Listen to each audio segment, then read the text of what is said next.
तो हम लोगों ने पिछले एपिसोड में देखा था कि मेगाजॉर्ड और स्वॉर्ड किंग इमॉर्टल ने मिलकर यहाँ पे उस अजीबोगरीब प्राणी को हरा दिया था, इसीलिए जनता के बीच में खुशी का माहौल दौड़ाया था। इसलिए एपिसोड की शुरुआत में हम लोग देखते हैं कि जनता काफी ज्यादा खुश थी और वो इन दोनों की तारीफ करने लगती है। ये दोनों अपने मन के अंदर सोचते हैं कि ऐसा भी कुछ होना था क्या। इसके बाद हम लोग एन को देखते हैं जो कि अपने स्वॉर्ड को खींचती और पलक झपकते ही आसमान में उड़ जाती है। इसके अगले सीन में हम लोग देखते हैं कि वो स्लैश मारते हुए स्वॉर्ड किंग इमॉर्टल के पीछे आ जाती है। जब हम स्वॉर्ड किंग इमॉर्टल को देखते हैं तो उसके सीने के ऊपर एक बहुत बड़ा कट आ गया था। इस पे सभी लोग हैरान हो जाते हैं कि अचानक से ये क्या हो गया भाई। इसके बाद वो सभी लोग यहाँ पे एन की तरफ देखते हैं तो हैरान हो जाते हैं कि ये क्या चीज है। इसके बाद वहाँ पे उड़ते उड़ते लिंग लिंग भी आ जाती है और सभी लोग उसे भी देख के कहते हैं कि ये कहाँ से आए, ये मॉन्स्टर तो नहीं, ये कितने ज्यादा स्ट्रॉन्ग है। तो मेगाजॉर्ड स्वॉर्ड किंग इमॉर्टल से पूछता है कि ये कौन है भाई। तो स्वॉर्ड किंग इमॉर्टल उसे भी बताता है कि ये ग्रेटर डिमोनिक बीस्ट है। सोलो स्वॉर्ड किंग इमॉर्टल से पूछती है क्या वो लोग यहाँ पे ऐसे ही मार खाते रहेंगे क्या। तो स्वॉर्ड किंग इमॉर्टल उसे बता देता है कि अपने स्पेल से बाहर न निकलना, नहीं पलक झपकते ही मारी जाओगी। हालांकि लिंगलिंग को पहले ही पता था कि वो यहाँ पे छुपी हुई है। इसके बाद एन तेजी के साथ आगे बढ़ती है दोबारा हमला करने के लिए। तो मेगाजॉर्ड उसे रोकने की आगे से कोशिश करता है, लेकिन लिंगलिंग अपनी उंगली के इशारे से ही उसे नीचे गिरा देती है और वो बेचारा हिल तक नहीं पाता, जैसे कि किसी ने उसके ऊपर एंटी ग्रेविटी का स्पेल मार दिया हो। जनता आगे इसे देख के हक्का बक्का रह जाती है कि अभी यहाँ पे क्या हुआ। एन पीछे मुड़ के अपनी बहन की तरफ देखती है, जिसके बाद वो सीधा स्वॉर्ड किंग इमॉर्टल के ऊपर हमला करने के लिए आगे बढ़ती रहती है। लेकिन उसी पल हम लोग देखते हैं कि एस्ट्रोमैन अपने स्पेस से बाहर निकल आता है और वो एन के सामने आके खड़ा हो जाता है, ये कहते हुए कि लड़ाई दंगा नहीं चलेगा यहाँ पे, चुपचाप भाग जाओ अपने घर। एस्ट्रोमैन ने वहाँ पे किसी तरीके की लाइट मारी थी तो इनकी चोटें हील हो जाती हैं। लेकिन स्वॉर्ड किंग इमॉर्टल आगे से बताता है कि ये कोई लाइट नहीं बल्कि की है। लेकिन एस्ट्रोमैन जैसे ही वहाँ पे आया था तो जनता के बीच में दोबारा उत्साह की लहर दौड़ जाती है। मेगाजॉर्ड आगे से कहता है कि ये नंगा धड़ंगा कम से कम आया तो सही। ब्लैक रेंजर आगे से कहता है इस नंगे के पास कोई हीलिंग एबिलिटी है, मुझे आज पता चला। इधर हम इन दोनों मॉन्स्टर्स को देखते हैं और उन लोगों ने यहाँ पे मॉन्स्टर किंग्स को बचा लिया था, बेचारे ये सेफ हो गए थे। एंड अपने मन के अंदर सोचते हैं कि लो एक और आ गया नशेड़ी, नंगा घूम रहा है ये साला। एस्ट्रोमैन को ऐसा लगता है कि एन उसे हल्के में ले रही है, जिसके बाद वो अपने एक हाथ को आगे बढ़ाता है और उसकी उंगली से निकलती है असला बारूद की एक किरण जो एन के गले से निकलती है। तो एन उसे डॉज कर लेती है और ये सीधा स्पेस में जाके गिरी थी सोलर सिस्टम के अंदर। हालांकि इसने एन के गले के ऊपर एक काफी बड़ी खरोच मारी थी। एस्ट्रोमैन एन से कहता है मुझे पता है कि तुम स्ट्रॉन्ग और तुमने किंग ऑफ किंग्स यानी कि इन लोगों के मॉन्स्टर किंग को मार ही दिया होगा, लेकिन मैं बता दूं कि मैं उसके मुकाबले में 200 गुना ज्यादा स्ट्रॉन्ग हूँ। एन को आ जाता है मजा, वो आगे से कहती है तुम तो स्ट्रॉन्ग हो यार, मुझे 1v1 करना है। लेकिन उसे कहती है कि लड़ लो लेकिन देखना कि ये कोई गंदी हरकत ना करे। इसलिए एन एस्ट्रोमैन से कहती है आजा ठरकी भिड़ ले मुझसे। एस्ट्रोमैन बिल्कुल ऐसा ही करता है और वो आगे से फुल पावर ब्लास्ट का इस्तेमाल करता है। वह इस धमाके की वजह से मेगाजॉर्ड हिल सा गया था। वो आगे से कहता है ये साले हमें मार देंगे। लेकिन हम लोग एन को देखते हैं, पहले वो हवा खींचती है जिसके बाद सामने की तरफ एक फूंक मारती है और उस फुल ब्लास्ट को पलट देती है। हालांकि एस्ट्रोमैन उसे डॉज करता है और सीधा जाके एन के ऊपर एक टैकल अटैक करता है जिससे एन नीचे गिर जाती है। एन खुद को संभाल पाती कि उससे पहले एस्ट्रोमैन उसके पीछे आता है और उसे बताता है कि यही है मेरी फुल पावर और इसे स्टेट के अंदर मैं 1 साल तक फाइट कर सकता हूँ अगर जरूरत पड़े तो। इधर स्वॉर्ड किंग इमॉर्टल मेगाजॉर्ड से कहता है कि उसने सोचा भी नहीं था कि उसकी दुनिया के अंदर कोई ऐसा होगा यहाँ पे जो कि गोल्डन और रियलम पे होगा। मेगाजॉर्ड आगे से पूछता है इसका क्या मतलब है भाई। तो स्वॉर्ड किंग इमॉर्टल उसे बताता है कि ये हमारी दुनिया के पावर लेवल का एक सिस्टम है। इसके बाद हम लोग यैन को देखते हैं जो अभी भी बेचारे उस डीमन को अंदर घुसेड़े जा रहा था। एन उसे कहती है कि रुक जाओ भाई, काहे उसको दबाई दे रहे हो, हम लोगों को यहाँ से बाहर निकलना चाहिए। एन उसे कहता है कि हाँ हमें बाहर निकलना चाहिए, बाहर मुसीबत आने वाली है। इधर हम लोग एस्ट्रोमैन को देखते हैं जो कि धड़ाधड़ एन के मुंह के ऊपर पंचेस बरसाए जा रहा था और इधर स्वॉर्ड किंग इमॉर्टल यहाँ पे मेगाजॉर्ड को बता रहा था कि जो भी लोग यहाँ पे गोल्डन और रियलम तक पहुंच जाते हैं वो पहाड़ को बीच से काट सकते हैं और समुद्र को बीच से चीर सकते हैं। और जब तुम एक बार इस स्टेज की पीक पे पहुंच जाते हो तो फिर तुम खुद को ट्रू इमॉर्टल कह सकते हो। हालांकि तुम्हारी दुनिया में हर कोई यहाँ पे स्पेशल एनर्जी प्रोजेक्ट नहीं करता है, वो सिर्फ अपनी फिजिकल स्ट्रेंथ के ऊपर ही पावर लेवल दिखाते हैं। इसलिए बड़ी कमाल की बात है कि नॉर्मल इंसान यहाँ पे पीक हॉलो और रियलम तक पहुंच चुका है। मेगाजॉर्ड आगे से बताता है भाई वो रोबोट है, इंसान भी नहीं है बेचारा वो। इसके बाद हम लोग एस्ट्रोमैन को देखते हैं जो अभी भी एन के मुंह के ऊपर पंचेस बरसाए जा रहा था, लेकिन एस्ट्रोमैन को भी फील हो रहा था कि यहाँ पे कुछ तो गड़बड़ है। जिसके अगले पैनल में हम देखते हैं कि एन उसे कहती है थोड़ा और जोर से मारो भाई, मुझे कुछ महसूस नहीं हो रहा, मैं हैंडल कर सकती हूँ। इससे तो एस्ट्रोमैन की फट जाती है, जिसके बाद वो एन से दूर चला आता है यही सोचते हुए कि ये तो नामुमकिन है भाई, ये कैसे पॉसिबल हो सकता है।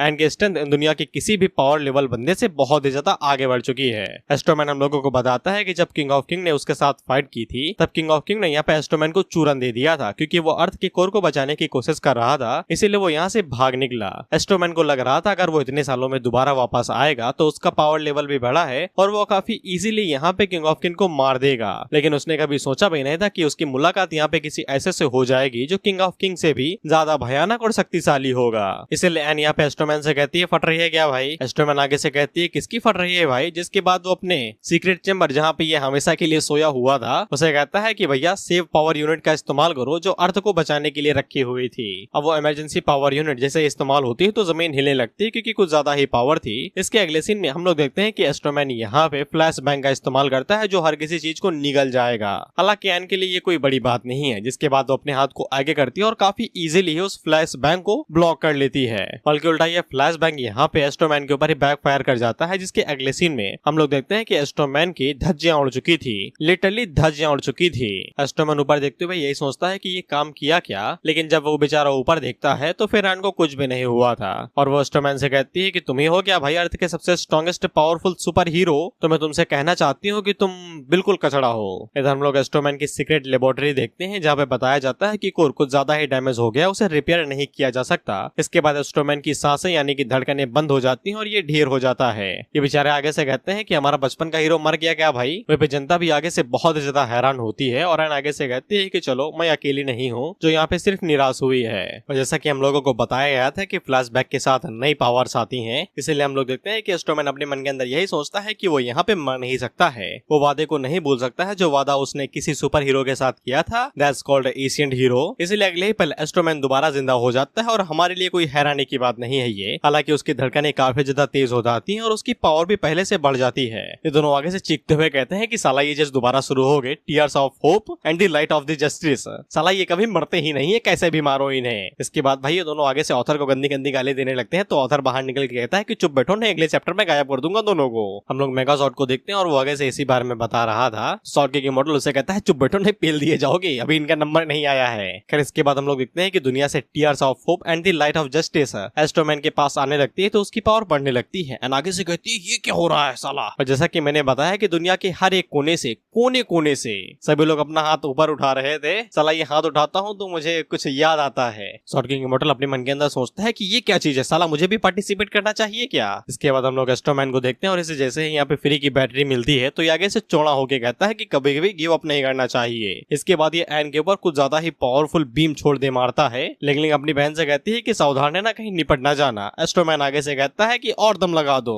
इसके बाद वहाँ पे तगड़ा धमाका होता है और सभी को अपना रंग ही छोड़ देता है और जब लेजर बीम आगे से शांत होती है तो सभी लोग आगे से कहते हैं क्या हम लोग जीत गए, लेकिन इनकी फट तो तब जाती है जब ये एन को सही सलामत देखते हैं और इनका मुंह बड़ा सा खुल जाता है। एन आगे से कहती है बड़ा मजेदार था भाई, एक और बार छोड़ना, ये तो ट्रू इमॉर्टल लेवल की स्ट्रेंथ थी। एन एस्ट्रोमैन से यही कहती है कि साला तुम यहाँ पे इमॉर्टल लेवल की पावर को रिलीज कर सकते हो एक इमॉर्टल लेवल पे होने के बावजूद, और ऊपर से साला दोबारा जिंदा हो सकते हो मर के होने के बावजूद। इसलिए बेचारे मॉन्स्टर घबराए हुए थे, साला हगने में भी उन्हें दिक्कत हो रही थी। इसके बाद एन आगे से अपना मूव इस्तेमाल करते हुए कहती है कि हमारी दुनिया में कुछ कहते हैं अगर तुम किसी को हरा नहीं सकते हो तो फिर लड़ो नहीं, क्योंकि इसे इमॉर्टल लॉ कहते हैं, हमारे इंडिया में इसे करप्शन कहते हैं। इसके बाद हम लोग देखते हैं कि एन आगे से अपनी इमॉर्टल आर्ट्स राइजिंग फीनिक्स का इस्तेमाल करती है तो वो वहाँ पे एक फीनिक्स को बुला लेती है। जियो आगे से चीखते हुए कहता है कि ये क्या चीज है भाई, ये मत कहना कि ये इमॉर्टल्स का तरीका है लड़ने का। हम लोग एस्ट्रोमैन को देखते हैं, अब इसकी बैटरी पूरी तरीके से डाउन हो चुकी थी, बेसिकली भाई साहब शटडाउन मोड पे जाने वाले थे। इसीलिए एन आगे से कहती है कि चलो फिर मैं तुम्हें अलविदा ही कह देती हूँ, जिसके बाद वो अपनी फीनिक्स बर्ड के साथ एस्ट्रोमैन के ऊपर पावरफुल अटैक करती है। मेगाजॉर्ड आगे बढ़ते हुए कहता है कि हमें उसे बचाना पड़ेगा भाई, नहीं तुम लोग एक और सुपर हीरो को अलविदा कह देंगे। तो फिर हम लोग लिंगलिंग को देखते हैं और वो आगे से इनके ऊपर अटैक करते हुए कहती है कहाँ जा रहे हो भाई, मुझसे लड़के जाओ, और वो इनकी तरफ ही असला बारूद छोड़ देती है। इसे सभी लोगों की फटी। वो आगे से कहते हैं कि अलविदा कभी ना कहना दोस्त, क्योंकि हम लोग देखते हैं कि यैन अपनी स्वॉर्ड बीच गली में फेंक के मारता है, जिससे वो यहाँ पे मेगाजॉर्ड शॉर्ड किंग के मॉडल को सेव कर लेता है। रही बात एस्ट्रोमैन की, तो वो पलक झपकते ही एस्ट्रोमैन के सामने आता है और फिनिक्स के मुंह के ऊपर एक जोरदार थप्पड़ मारता है। फिनिक्स भी आगे से रोते हुए कहता है कि साला इतनी बेइज्जती तो आज तक मम्मी ने भी नहीं की थी। इसके बाद वो फिनिक्स बेचारा पत्थरों में जा गिरा था, वहीं पे एन की चीख निकल जाती है। वो आगे से कहती है ये क्या था। लिंगलिंग भी इसमें हिस्सेदारी लेती है क्योंकि इसकी भी आंखें बड़ी हो जाती हैं और इन्हें चैन की सांस आई थी कि इनका मास्टर आ गया, अब इन्हें कुछ भी नहीं होगा। वहीं पे यान उन दोनों से कहता है कि इमॉर्टल बनने के बावजूद तुम अभी भी बिल्कुल बेवकूफ और नादान हो, इस तरीके से हमले थोड़े ना करते हैं, साला तुम मारते जा रही हो एक दूसरे को। But why this beach hanging on my boy. इधर एस्ट्रोमैन यान से कहता है शुक्रिया भाईजान जान बचाने के लिए। यान उसे कहता है कोई बात नहीं है। इसके बाद यान लैन से कहता है कि गला मेरा छोड़ोगी या फिर फांसी का फंदा बन के लटकी रहोगी। लैन आगे से कहती है ओ, जिसके बाद वो चुपचाप नीचे उतर जाती है। वहीं पे ये दोनों यान को देख के आगे से चिल्लाने लगते हैं, तो यान इनकी तरफ मुड़ के देखता है। वहीं पे ये दोनों आपस में बात करते हुए कहते हैं कि भैया कुछ सेकंड पहले तो यहाँ पे सिर्फ फाउंडेशन एस्टेब्लिशमेंट रियलम पे था ना, ये अचानक से यहाँ पे इतना पावरफुल कैसे हो गया।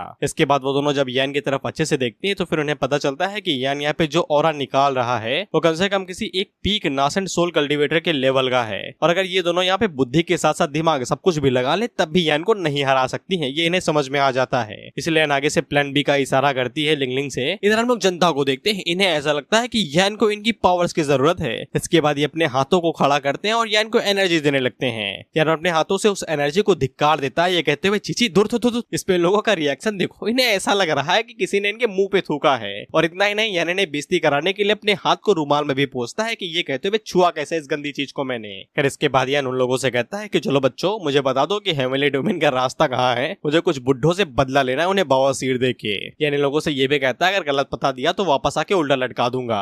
लिंगलिंग आगे से कहने वाले थे कि इन्हें कुछ भी नहीं पता है, लेकिन यान बुद्धि का इस्तेमाल करते हुए यान को समझाती है कि हम लोग तुम्हारे लेवल के नहीं है, तुम हमें कुत्तों की तरह मार दोगे अगर हम तुम्हें रास्ता बता देंगे तो, इसलिए हम लोगों को पहले जाने दो, जिसके बाद मैं कबूतर से तुम्हें पता लिखवा के भिजवा दूंगी। यान आगे से कहता है नक्को। यान आगे से मुंह बन जाता है, वो आगे से चिल्लाते हुए कहती है मैं तुम्हें पक्का बता दूंगी। इसके बाद वो यान से कहती है कि भले ही तुम हमसे स्ट्रांग हो, लेकिन अगर हम दोनों एक साथ हमला करेंगे तो फिर तुम्हें कम से कम घायल तो कर सकते हैं। यान आगे से कहता है जैसा कि कर ही दोगे, अगर हिम्मत है तो आओ करके दिखाओ। इस पैन को गुस्सा आ जाता है, वो आगे से लाते बातें चलाने लगती है, लेकिन लिंगलिंग उसे संभाल लेती है। इसके बाद यान आगे से कहती है कि वो देखो पीछे हेवनली डोमेन का रास्ता। यान भी स्टिक के अंदर फंस जाता है और पीछे मुड़ के देखता है कि कहाँ है कहाँ है। अब अगर तुम्हें लगता है कि यान यहाँ पे बेवकूफ हो तो फिर तुम गलत हो। जब तुम्हारे पास कुछ ज्यादा ही पावर आ जाती है तो फिर तुम अंधे बन जाते हो। खैर यान जैसे इनकी ट्रिक के अंदर फंसता है तो ये दोनों तुरंत यहाँ से भाग लेती हैं। यान उनसे कहता है भाग के जाओगे कहाँ पे। इसके बाद यान भागते हुए जाता है और आगे से इमॉर्टल आर्ट्स गोल्डन जेल का इस्तेमाल करता है। तो हम लोग देखते हैं कि पूरी धरती के ऊपर ही एक अरे फॉर्मेशन बन जाती है और ये बेचारी भाग नहीं पाती हैं। ये आगे से दोबारा यान को गाली देती हैं, ये कहते हुए कि ऐसा कौन करता है भाई, भागने का रास्ता ही बंद कर दिया। और यान आगे से चिल्लाते हुए कहती है अगर तुम्हें लगता है कि हमारी तुमसे फटती है तो ऐसा बिल्कुल भी नहीं है। अगर हम भाग नहीं सकते हैं तो फिर हमारे पास एक ही रास्ता बचता है, जो कि है लड़ाई करने का। यान आगे से कहता है कि वो तो आने वाली फाइट ही बताएगी, और वो उन लोगों से कहता है अगर तुम मुंह से नहीं बताओगे तो फिर मैं दिमाग से पूछ लूंगा। और यान आगे से इस्तेमाल करने वाला था soul search technique, one of the famous technique of cultivation world. इसके बाद दोबारा यहाँ पे यान को गाली देने लगती है, ये कहते हुए ये सज्जन को क्या तकलीफ है भाई, सोल सर्च का कौन इस्तेमाल करता है। कर इसके बाद हम लोग शॉर्ट किंग इमॉर्टल को देखते हैं, जो कि साउलो से कहता है कि तुम अब सेफ हो, बाहर आ सकती हो, लेकिन अपने गार्ड को कभी डाउन न करना। और वो साउलो से कहता है कि मास्टर से कह देना कि वो मेरी वाइटलिटी बढ़ दे, यानी कि जीवन शक्ति। साउलो आगे से कहती है यस बॉस। इसके बाद शॉर्ट किंग इमॉर्टल वहां से चला जाता है और साउलो बाहर आ जाती है। तो जल्दी से ये लोग आगे बढ़ते हैं और उसे पकड़ लेते हैं नीचे गिरने से। इसके बाद यान पूरी तैयारी कर लेता है और इनसे कहता है कि चलो भाई अटैक करो। एंड आगे से कहती है अगर हिम्मत है तो फिर तुम अटैक करो ना। तो फिर यान एक झटके में अटैक कर भी देता है और लिंगलिंग अपनी बहन से कहती है कि उसने कर भी दिया। इस पे आगे से कहती है कि अब मजाक मस्ती नहीं। जिसके बाद वो आगे से इमॉर्टल आर्ट्स का इस्तेमाल करती है। वह पे लिंगलिंग उसे रोकने की कोशिश कर रही थी, जिसके बाद एन वहाँ पे इमॉर्टल आर्ट्स 9 सेलेस्टियल बर्ड्स को समन करती है। यहाँ पे 9 बर्ड्स बाहर निकलते हैं और इन दोनों का ही तत्व फायर है, यानी कि अग्नि। इसलिए एन यान से कहती है कि देखो मैं तुम्हारी दुनिया को कैसे यहाँ पे सेक कबाब बनाती हूँ। इसके बाद यहाँ पे गर्मी इतनी ज्यादा बढ़ जाती है कि ये बेचारे एसी की तरफ भागने लगते हैं। बेसिकली जून की गर्मी, इंडिया वाली। फूल जो खिले हुए थे बेचारे वो मुरझा जाते हैं, पानी सूख जाता है, क्रैक पड़ जाते हैं। वहाँ पे एस्ट्रोमैन का सूट भी उससे कहता है भाई साहब एसी में आ जाइए, ओवर हीटिंग की वजह से आप ढेर हो जाएंगे। यहाँ तक कि उसका सूट भी पिघलने लगता है। ये पूरा रोबोट का ही बना है, बस सूट कह रहा हूँ, बात तो फिसल जाती है यार जवान कभी कभी। इधर हम लोग यान को देखते हैं, जब वो एस्ट्रोमैन की तरफ देखता है कि ये पिघल के नीचे गिरा जा रहा है तो इसके स्टूडेंट का क्या हाल होगा। वहीं पे दुनिया तो आधी खत्म ही हो चुकी थी ओवर हीटिंग की वजह से। अब इसके बाद यान लिंगलिंग का पैर पकड़ता है और उसे बिल्डिंग में फेंक देता है किसी गुलेल की तरह। इसके बाद वो बिल्डिंग को चीर के बाहर निकलती है और यान उसे दोबारा उसकी टांगों से पकड़ लेता है और उससे कहता है कि तुम दोनों बहुत शैतान बच्चे हो, तुम्हें मार खाने की जरूरत है। तो फिर लिंगलिंग यहाँ पे यान को गाली देने लगती है। यान उसे कहता है कि जितनी बार तुम मुंह खोलोगे उतनी बार तुम्हारे पिछवाड़े के ऊपर थप्पड़ और ज्यादा जोर से पड़ेंगे।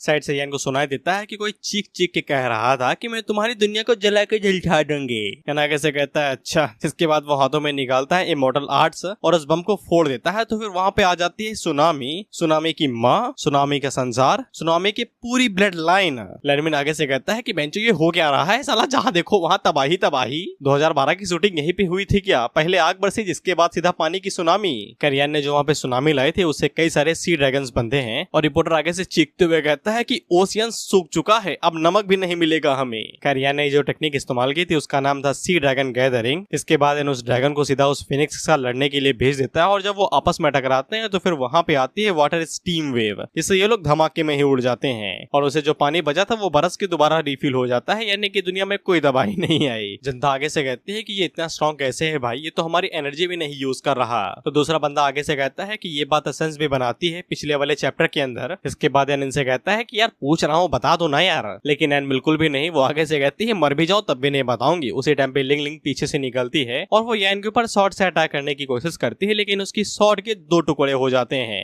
लिंग लिंग अपने मन के अंदर सोचती है कि इस महानुभाव के ऊपर एक खरोच तक नहीं आई, बल्कि मेरा इमॉर्टल वेपन टूट के बिखर गया, और उसे ये बिल्कुल भी समझ में नहीं आ रहा था कि ये कैसे हुआ। इसके बाद जब वो यान की तरफ देखती है तो उसे समझ में आ जाता है कि यान यहाँ पे नासेंट सोल कल्टीवेटर नहीं बल्कि इन्फेंट सोल रियलम पे है। इन्फेंट का मतलब 2-3 कदम पहले। और जैसे ही लोगों को एहसास होता है कि ये किसके साथ भड़े तो ये भागने की कोशिश कर रहे थे, लेकिन यान उनसे कहता है कि अब देर हो चुकी है, मैंने तुम्हें मौका दिया था। वह पे यान जिस टावर को अपने साथ लेके आया था उसके ऊपर और ज्यादा क्रैक पड़ने लगते हैं। इसके बाद यान अपनी पावर्स को अनलॉक करता है तो फिर वहाँ पे बिजली के झटके आने लगते हैं, वही वाले झटके जो उसने लैंड के ऊपर इस्तेमाल किए थे। इसलिए लैंड आगे से कहती है कि ये क्या हो रहा है भाई, मुझे कोई जानी पहचानी फीलिंग क्यों आ रही है। लिंग लिंग आगे से कहती है कि ये ग्राउंड इमॉर्टल पावर है, वो यहाँ पे अपनी डिवाइन सोल को डाओ के साथ फ्यूज करने की कोशिश कर रहा है। लिंग लिंग आगे से बताती है कि ग्रैंड इमॉर्टल यहाँ पे 8 बार जन्म ले लो तब भी वो तुम्हें मुश्किल से ही मिलेगा, यहाँ तक कि ये ग्रेट हेवनली डोमेन के अंदर भी नहीं होते हैं, यहाँ तक कि ग्रेटर वर्ल्ड्स के अंदर भी नहीं। लेकिन इनकी किस्मत इतनी ज्यादा फूटी हुई है कि वो सीधा एक छोटी सी दुनिया में आके भी एक ग्रैंड इमॉर्टल से टकरा गए। इसलिए आगे से रोते हुए कहते हैं कि हम इतने बदनसीब कैसे हो सकते हैं, आस बहनस। इधर लैंड लाउड स्पीकर उठा लेती है और चिल्ला चिल्ला के कहती है कि कोई भी ऊपर उठ के मत देखना, नहीं 2 सालों के लिए हॉस्पिटल में पैक हो जाओगे, बाहर भी निकलने का मौका नहीं मिलेगा।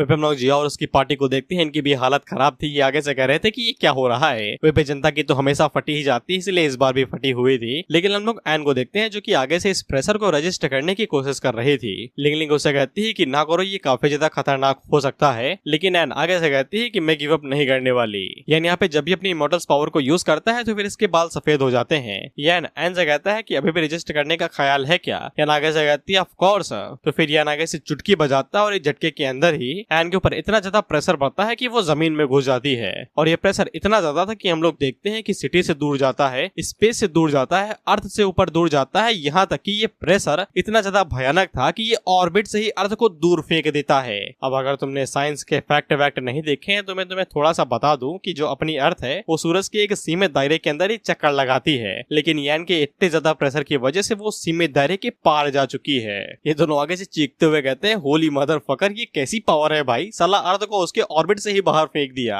ऑथर हम लोगों को बताता है कि साइंटिस्ट का ऐसा मानना है, सिर्फ साइंटिस्ट का, कि अगर अर्थ अपने ऑर्बिट से बाहर चली जाएगी तो फिर सी लेवल में जो पानी है वो बर्फ के अंदर बदल जाएगा और पूरी धरती बर्फ की गोली में बदल जाएगी। और ऐसा भी हो सकता है कि जो बाकी प्लैनेट्स ऑर्बिट के अंदर है वो भी थोड़ा सा डिस्टर्ब हो जाएं ग्रेविटी की वजह से, और सोलर सिस्टम के अंदर जो प्लैनेट्स होंगे वो आपस में टकरा भी सकते हैं। हालांकि यहाँ पे ऐसा कुछ भी नहीं होता है, ऑथर साला नशे करके ये सब कुछ लिख रहा है। इधर हम लोग जियो को देखते हैं जो कि यान से कहता है कि तुम ओवर किल कर रहे हो भाई, हमें मार ही दोगे, साला ठंड बढ़ गई है यहाँ पे, जून से सीधा दिसंबर में लाके पटक दिया, कुछ तो करो, दया दिखाओ भाई। इधर ये दोनों आपस में बातें करते हुए कहते हैं कि ये भगवान तो नहीं है। दूसरा बंदा आगे से कहता है कि ये उससे भी बढ़ के है। वे सालों को अब जाके समझ में आता है कि मॉडल्स इतना ज्यादा स्ट्रॉन्ग होते हैं कि वो छोटी मोटी दुनियाओं को ऐसे ही डिस्ट्रॉय कर देते हैं, कंचों की तरह खेलते हैं उनके साथ।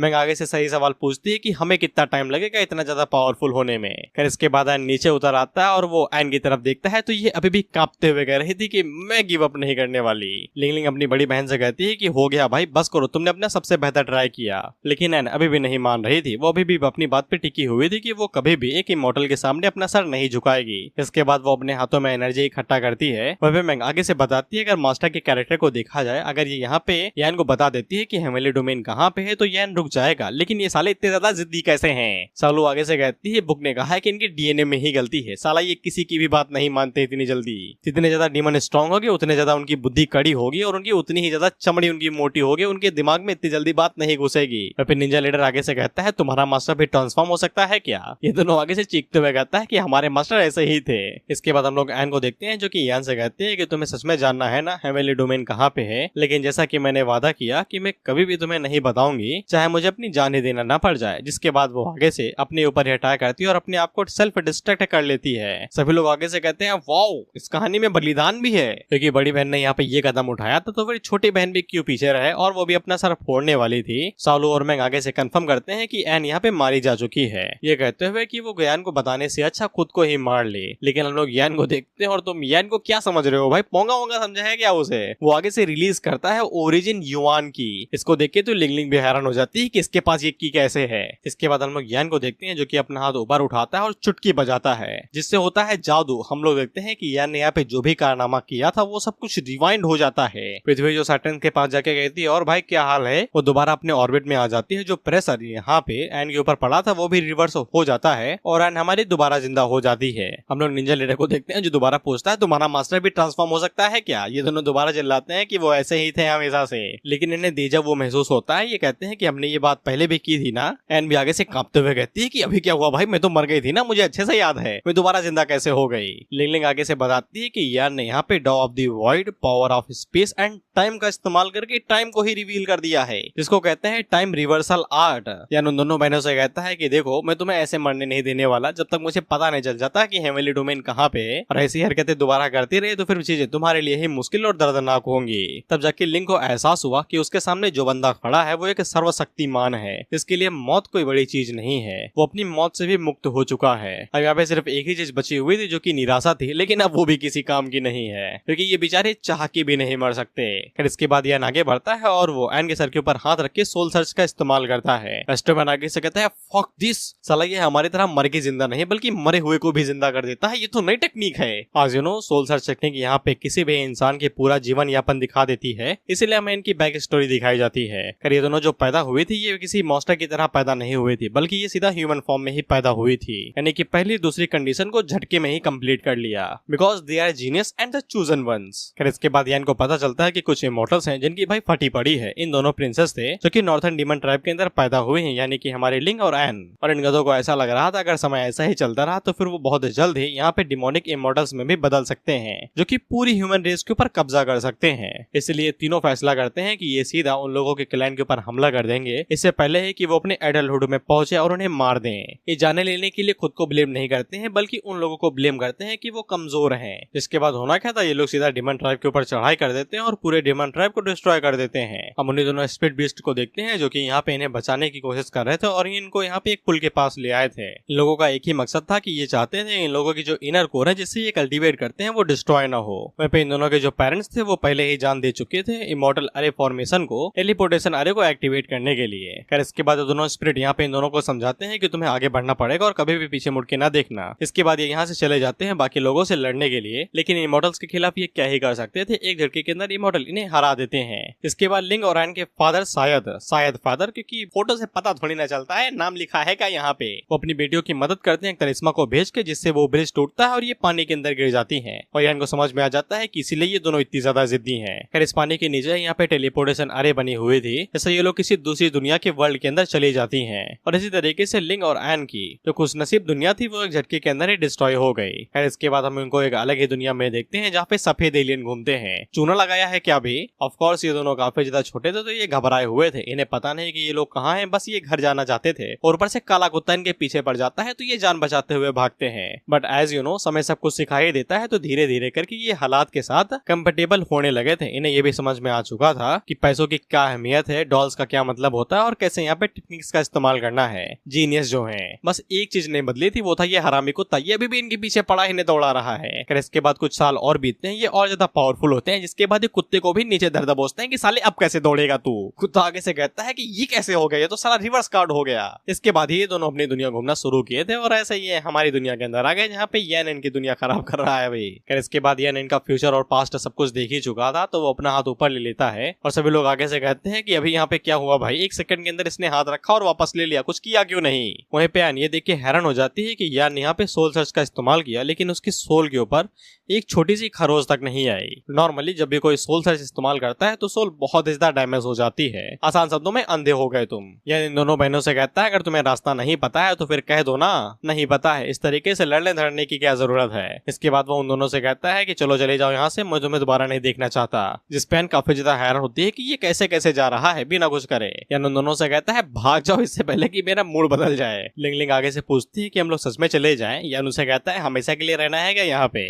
इसके बाद बाद वो इनसे ये भी कहता है कि हाँ, जाने से पहले जो खर्चा किया है, सॉरी जो तोड़ फोड़ की उसका खर्चा देके जाना। इधर में इन दोनों मास्टर्स को देखते हैं, ये भाई निकालते हैं तिजोरी से सोना चांदी, ये आगे से कहते हैं सब रख लो, बस हमें जाने दो यहाँ से। लोग आगे से कहते हैं बहुत ज्यादा है, हमें नहीं चाहिए, हम खर्चा देख लेंगे, हमारे पास भी तिजोरी है। कर इसके बाद लिंग अपनी बड़ी बहन को पकड़ती है और वहां से भाग लेती है, और साथ ही में ये इन दोनों मास्टर को भी उठा के यहाँ से भाग लेते हैं सट्ट से। और ये इतनी तेज भागते, इतनी तेज तो स्पीड नहीं भागता होगा। इसके बाद हम लोग एस्ट्रोमैन को देखते हैं और ये इतनी टाइम पे एवर रेडी की बैटरी पे चल रहा है, और ये ज्ञान से कहता है कि उन्हें इस तरीके से जाने देना, तुम्हें पता भी है कि ये कितना बड़ा परिणाम ला सकता है। वो दोनों यहाँ पे किंग ऑफ किंग से भी ज्यादा पावरफुल है। अगर वो लोग इसी तरीके से बढ़ते रहे तो फिर और भी ज्यादा स्ट्रॉन्ग हो जाएंगे और उनके डिसाइपल उन्हें रोक नहीं पाएंगे और वो आसानी के साथ हमारे प्लेनेट को डिस्ट्रॉय कर सकते हैं। या आगे से कहता है कि वो तो मैं भी कर सकता हूँ, चिंता न करो, जब भी वो दोबारा वापस आएंगे तो फिर मैं उन्हें हैंडल कर लूंगा। एस्ट्रोमैन आगे से कहता है कि तुम तो कर लोगे, लेकिन हमारे स्टूडेंट्स के बारे में क्या, हमारी फ्यूचर जनरेशन के बारे में क्या वो उनका सामना कर पाएंगे। या आगे से कहता है कि उसे अपनी डिसाइपल्स के ऊपर भरोसा है, वो पक्का इसका सामना कर लेंगे। एस्ट्रोमैन आगे से पूछता है कि तुम्हें इतना यकीन कैसे है। यान पीछे मुड़ के आगे से कहता है क्योंकि अपन एक इमॉर्टल एम्परर है, आसान शब्दों में हेवनली टेलीविजन रियलम। वह इन दोनों को ये वाली बात जैसे ही सुना देती है तो इनकी धड़कनें तेज हो जाती हैं, जिसके बाद सीधा फ्लोर पे जा गिरती है। एन आगे से कहती है कि मेरे पैर कांप रहे हैं, लेकिन जब वो लिंग की तरफ देखती है तो ये बेहोशी हो गई थी। इसके बाद मॉन्स्टर हंटिंग कंपटीशन खत्म हो जाता है और यान के लिए ये पूरा कंपटीशन बस सरदर्दी ही थी और फालतू में डिसाइपल्स का यहाँ पे नाम खराब हुआ वो अलग है। खैर इस कंपटीशन के दौरान यहाँ पे कोई भी विनर जीता नहीं गया, लेकिन एक महीने के बाद दुनिया काफी ज्यादा बदल गई। स्टैचू ऑफ लिबर्टी की जगह पे जहाँ पे एस्ट्रोमैन का पुतला हुआ करता था उसे बदल के यान का पुतला लगा दिया गया स्टैचू ऑफ इमॉर्टल कल्टीवेशन के नाम से। इसके बाद यान कुछ ज्यादा ही फेमस हो गया और उसे यहाँ पे सेकंड से फर्स्ट क्लास हीरो बना दिया गया। इसके बाद उसकी मर्चेंडाइज और जो टॉयज होते हैं वो भी बिकने लगे, लेकिन ये सभी चीजें बाहर बदली, इस जगह पे कुछ भी नहीं बदला। ये अभी भी खेती बाड़ी ही कर रहे हैं, जो पढ़ाई करना था वही करते हैं ये। इसके बाद हम लोग यान को उसके कमरे में देखते हैं और ये अभी भी यहाँ पे हेवनली डोमेन का रास्ता पता लगाने की कोशिश कर रहा था। वहीं पे इन दोनों बहनों को देखते हैं और ये दूर से यान के ऊपर नजर बनाए हुई थी। ये दोनों बहनें यही सोच रही थी क्या ये सच में यहाँ पे इमॉर्टल एम्परर है। इस पे एन आगे से कहती है कि सच भी हो सकता है, जो तबाही इसने वहाँ पे मचाई और हमारी जो गुद्दी लाल हुई उसके हिसाब से तो ये सच ही होगा। ये पक्का अपनी कल्टीवेशन को यहाँ पे छुपा रहा है, जैसे वो बुढ़े ओल्ड फैशन कल्टीवेटर छुपाते हैं। इसके बाद आगे से कहती है कि जैसे ही हम लोग आज अपनी साइड क्वेस्ट को पूरा कर लेंगे तो फिर ये दोनों यहाँ पे यान की डिसाइपल बन जाएंगे। सपना अच्छा है, बस मेहनत ज्यादा करनी पड़ेगी। इसके बाद दोनों छुपते छुपाते आगे बढ़ने लगते हैं। वह पिलिंग एन से कहती है कि हमने तो कसम खाई थी कि हम किसी भी ह्यूमन कल्टीवेटर के सामने अपने घुटने नहीं टेकेंगे। एन आगे से कहती है कि वो साला इंसान भी है, वो बस एक चलता फिरता लेजेंड है, लेजेंड जो किसी भी सुप्रीम बीइंग से ज्यादा पावरफुल है। तो फिर लिंग आगे से कहती है कि हमें इस तरीके से छुपने का फायदा भी क्या जब वो इतना ही ज्यादा पावरफुल है। एन आगे से कहती है कि वो इस तरीके का इंसान तो है नहीं कि बोर हो जाए तो हम अपने डिवाइन सन्स के साथ ही मिटा दिए, हम तो उसके सामने चीटी की तरह है। लिंग पूछती है तो फिर हम लोग क्या करने वाले हैं। तो एन आगे से बताती है सीधा चल के उससे कहेंगे कि हमें सिखाओ, हमें अपना डिसाइपल बना लो। लिंग आगे से कांपते हुए कहती है कि ये काफी ज्यादा बड़ा कदम है, हमारी लाश भी बाहर आ सकती है। एन आगे से कहती है ऐसा तो है नहीं कि वो डिमंस को खाता होगा, अब अगर कुछ पाना है तो कुछ खोना ही पड़ेगा। फिर हम लोग यान को देखते हैं और वो बस इन्हें इग्नोर कर रहा है। इसके बाद दोनों दोबारा चुपचाप बैठ जाती है और सोचे रहे थे कि इन्हें क्या करना चाहिए। इसके बाद एंड लिंग से कहती है कि 3 तक गिनेंगे और 3 के बाद सीधा उसके पास पहुंच जाएंगे। इसके बाद 3 आते हैं, ये दोनों सीधा ही यान के कमरे के अंदर टेलीपोर्ट होते हैं और उससे कहते हैं यो हाइनस हम आपसे कुछ, लेकिन यान इन्हें धक्के मार के बाहर फेंक देता है 1 सेकंड के अंदर ही। इसके बाद सीधा कचड़े में जा गिरती है और कचड़े वाला आता है और इन्हें उठा के लेके जाते हुए गाता है गाड़ी वाला आया घर से कचरा निकाल।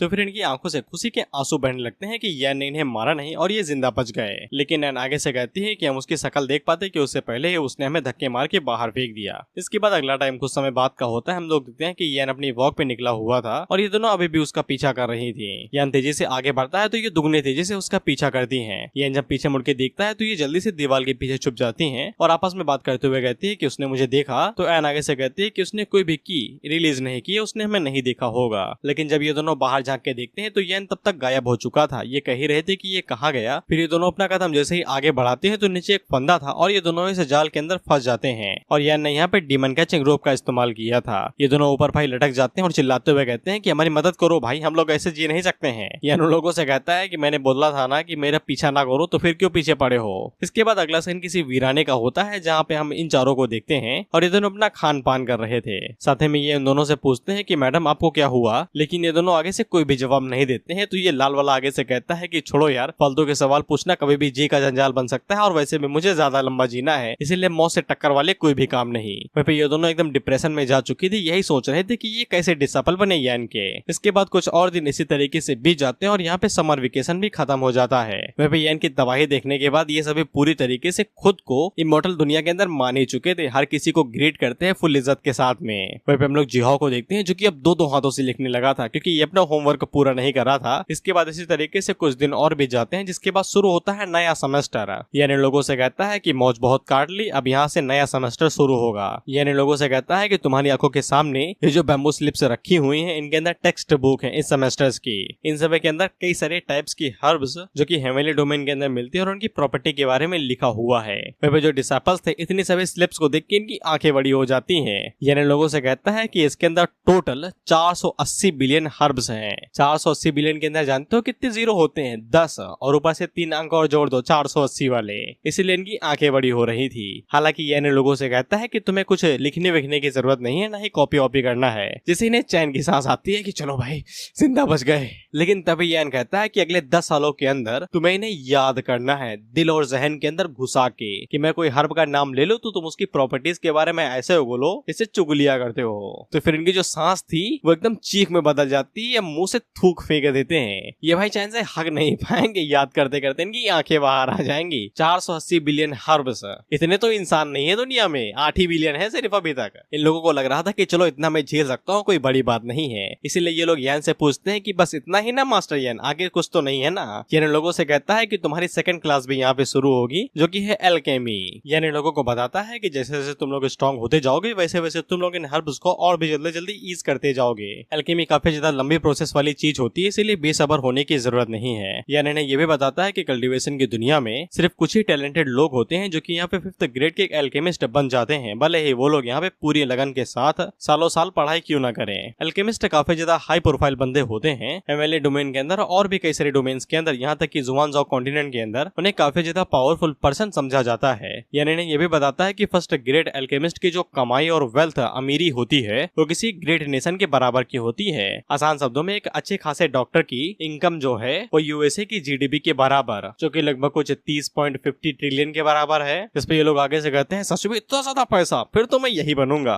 यानी ने ये भी बताता है लेकिन उन्हें अक्सर कमजोर समझा जाता है, कहता कि उनमें से कुछ को तो फाइट भी करना नहीं आता है, इसीलिए वो सिर्फ दूसरों को स्ट्रॉन्ग बनाते हैं और बहुत ज्यादा बेहतर बनाते हैं। आगे से ये लोग कहते हैं फक, बिल्कुल प्रोग्रामर की तरह जो कि दूसरे लोग के लिए चैट सिस्टम बनाता है। यानी लोगों को बताता है कि फ्यूचर में वो इन लोगों को सिखाएगा कि हर्ब्स को कैसे उगाते हैं, कल्टीवेट करते हैं और उन्हें कैसे पहचानते हैं और उन्हें मिलाने से क्या इफेक्ट होता है और उनका क्या जानकारी रहती है। और इन सभी लेसन के दौरान वो उनमें से हर किसी को अकेले अकेले पढ़ाएगा। यानी उन लोगों से पूछता है रेडी हो ना? सभी लोग आगे से कहते हैं यस बॉस। और इसी तरीके से इमोर्टैलिटी का नया चैप्टर खुल जाता है यान की गाइडेंस में, और वो बस यही सोच रहा था कि बच्चे इस साल भी कड़ी मेहनत करें, सिर्फ कुछ 2 छोटे डीमंस को छोड़ के जो बाहर जम रहे थे। ये दोनों आगे से स्कूल को देखते हुए कहते हैं कि मुझे भी स्कूल जाना है। मैं कहता हूँ कि ना जाओ, घटिया जगह है, 2 कौड़ी की जगह है वो। खैर इसके बाद ये आर्क यहाँ पे खत्म होता है और नया आर्क शुरू होता है। ऑथर में बताता है कि इस दुनिया में जहाँ पे मैजिक है, इमोर्टैलिटी है, निंजा से सुपर हीरोज हैं और ये सभी एक साथ रहते हैं, सिस्टम के हिसाब से लड़ाई करते हैं। लेकिन दूर कहीं वीराने में कोई नई चीज जाग उठती है। हम लोग देखते हैं कि एक चर्च में जहाँ पे बिजली गड़क रही थी वहीं पे कई सारे लोग क्रॉस लेके प्रार्थना कर रहे थे। तो हम लोग देखते हैं कॉफिन के अंदर से ड्रैकुला जाग उठता है जो कि वैम्पायर हाई लॉर्ड है और इसका नाम अल्फ कार्ड है। हम इसे अल्फा ही बुलाते हैं, वैसे भी इसकी सल्फा जल्दी ही निकल जाएगी। अल्फा उन लोगों से कहता है किसने जगाया भाई मुझे, लंबा सो रहा था, कुंभकर्ण से कंपटीशन हो रहा था मेरा। साइड से एक इंसान हाथ उठाते हुए कहता है मैंने जगाया है भाई आपको, मैं आपको बहुत ज्यादा मानता हूँ, आपकी पूजा करता हूँ। अल्फा आगे से कहता है मगर तुम तो एक इंसान हो, जिसके बाद वो अपनी उंगली उसके अंदर घुसा देता है और उसे एक वैम्पायर के अंदर चेंज कर देता है और आगे से चिल्लाते हुए कहता है कि कुछ ही समय के अंदर ही अर्थ का हर एक एरिया यहाँ पे डेथलेस एंड अनडाइंग पर्सन से भर जाएगा, बेसिकली वैम्पायर्स। और ऑथर हम लोगों को बताता है कि इसी तरीके से दुनिया के किसी कोने में कोई एक्स्ट्रा ऑर्डिनरी चीज पैदा हुई, इसके बारे में एकेडमीज और सुपर हीरो अलायंस को अभी तक कोई जानकारी नहीं है। फिर इसके बाद हीरो अलायंस सिटी को दोबारा रीस्टोर कर लेता है और वो लोग यहाँ पे दोबारा ग्रेजुएशन एग्जाम के लिए एडमिशन ओपन कर देते हैं हर एक एकेडमी के लिए, यानी कि दोबारा होगा मौत का नंगा नाच।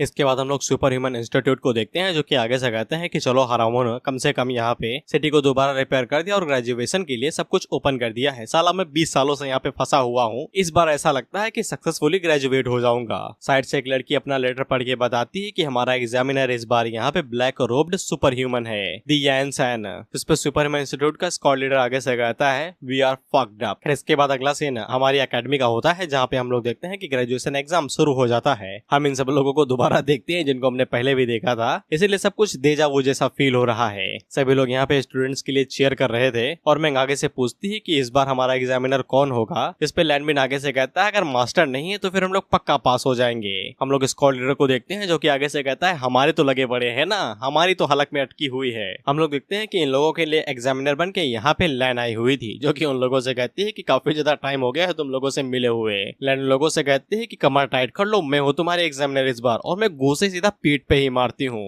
खैर इसके बाद हमें बताया जाता है कि कौन कौन से अकेडमी के लिए कौन कौन सा टीचर भेजा गया है उनके एग्जामिनर के रूप में। निंजा अकेडमी का पाला पड़ता है एस्ट्रोमैन के साथ, ये पक्का फेल होंगे। वहीं पे विजार्ड अकेडमी का पाला पड़ता है रेमो रेंजर्स के साथ में, जो कि आगे से ग्रीन डोडो टॉयज को भेजते हैं, जो कि इतने समय बॉर्नर रूप में था। और as we know the fucked up team super human institute, जिनका पाला सीधा यैन से ही पड़ा था। अब देखते हैं कि कौन सी अकेडमी कौन जीत पाती है। हम लोग यैन को देखते हैं जो कि दोबारा अपने उसी स्टेडियम में आ गया था जहाँ पे उसकी टीम थी। चंगो आगे से पूछता है कि आप तो यहाँ पे सुपर ह्यूमन इंस्टीट्यूट के साथ टेस्टिंग के लिए गए थे ना, आप यहाँ पे कैसे आ गए। यान आगे से बताता है मैंने अपना शैडो वहाँ पे छोड़ दिया है, वो सब कुछ देख लेगा। ये लोग जैसे ही यहाँ पे लैन को देखते हैं तो आगे से खुशी के मारे बौखला जाते हैं, ये कहते हुए कि हम तो पक्का पास हो जाएंगे इस बार। लेकिन हम लोग साउलो को देखते हैं और उसके पसीने छूट गए थे। साउलो पूछती है कि रूल्स क्या है इस बार। लैन आगे से बताते हैं कि तुम लोग पहले ही यहाँ पे पावरफुल अकेडमी मान ली गए हो, तो रूल्स काफी ज्यादा सिंपल है। अगर 10 मिनट के अंदर तुम मेरे चेहरे के ऊपर हिट मार देते हो तो फिर तुम ग्रेजुएट हो गए। साउलो पूछती है शुरू करे। लैन आगे से कहती है ऑफ कोर्स, और पलक झपकते ही साउलो यहाँ पे लैन के ऊपर जोरदार अटैक कर देती है।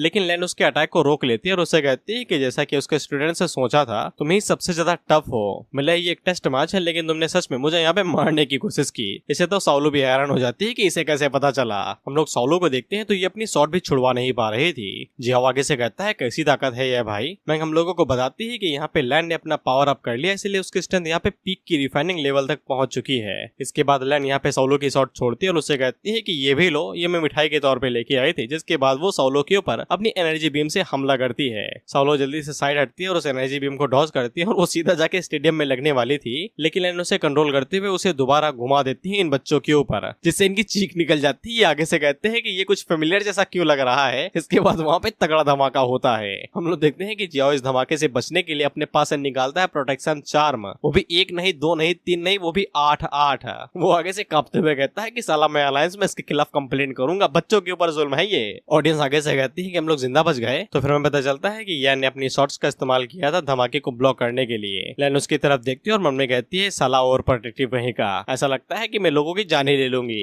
इसके बाद हम लोग साउलो को देखते हैं और ये वही काम करती है जिसमें ये फेमस है, दी हेवनली अरे फॉर्मेशन, जिससे इसकी पावर बढ़ जाएगी। लैन आगे से कहती है लाओ भाई लाओ, मैं इसी चीज का इंतजार कर रही थी। तो फिर साउलो जैसे ही पावर अप होती है वो डायरेक्ट लैन के ऊपर हमला कर देती है और लैन भी आगे से हमला कर देती है। वहीं पे लैन इतने समय साउलो के ऊपर भारी पड़ रही थी और वो उसके मुंह के ऊपर अपना जूता दे मारती है। इससे सभी लोग हैरान हो जाते हैं कि अरे फॉर्मेशन के होने के बावजूद लैन यहाँ पे इतने ज्यादा स्ट्रॉन्ग कैसे है। हम लोग लैन को देखते हैं जो कि इतने समय फुल मौज पे थी और वो लाते घुमाते हुए साउलो के ऊपर धड़ाम धुड़ूम से मारे ही जा रही थी। साउलो लैन के ऊपर यहाँ पे पाम अटैक करने की कोशिश करती है, लेकिन लैन उसे आसानी के साथ डॉज करती है और उसे कहती है कि ये काफी ज्यादा करीबी मामला था, लेकिन इतना भी नहीं। इधर हम लोग दूसरी साइड पे देखते हैं जहाँ पे वो ड्रैकुला जिंदा हुआ था, तो ये किसी प्रिजन के अंदर गया था जहाँ पे शायद कोई ऐसा रंग का विलन कैद था। इतना ही बताया ऑथर ने। इधर हम लोग एकेडमी वाले सीन पे दोबारा आ जाते हैं। हम इन दोनों को देखते हैं जो कि आगे से लैन की और साउलो के ऊपर चिल्लाते हुए कहते हैं कि ऐसा कैसे कर सकते हैं। वहीं पे वो साउलो के लिए कहते हैं कि तुम्हारी हिम्मत कैसे हुई मास्टर की बेइज्जती कराने की। इसके बाद वो आगे से कचड़ा वचड़ा जो भी था उसे फेंकने लगते हैं। ये कहते हुए ये खा लो अगर तुमने नाश्ता मिस किया हो। ये रैन की तरफ मुड़ के देखता है तो ये दोनों दोबारा दीवार के नीचे छुप जाते हैं और कुछ भी नहीं कहते हैं। फिर इसके बाद ये दोनों यहाँ पे साउलो के बारे में बात करने लगते हैं कि वो आसानी के साथ यहाँ पे लैनकी को हरा सकती है अगर वो यहाँ पे शॉर्ट किंग इमॉर्टल पॉलीफॉर्मेशन का इस्तेमाल करे।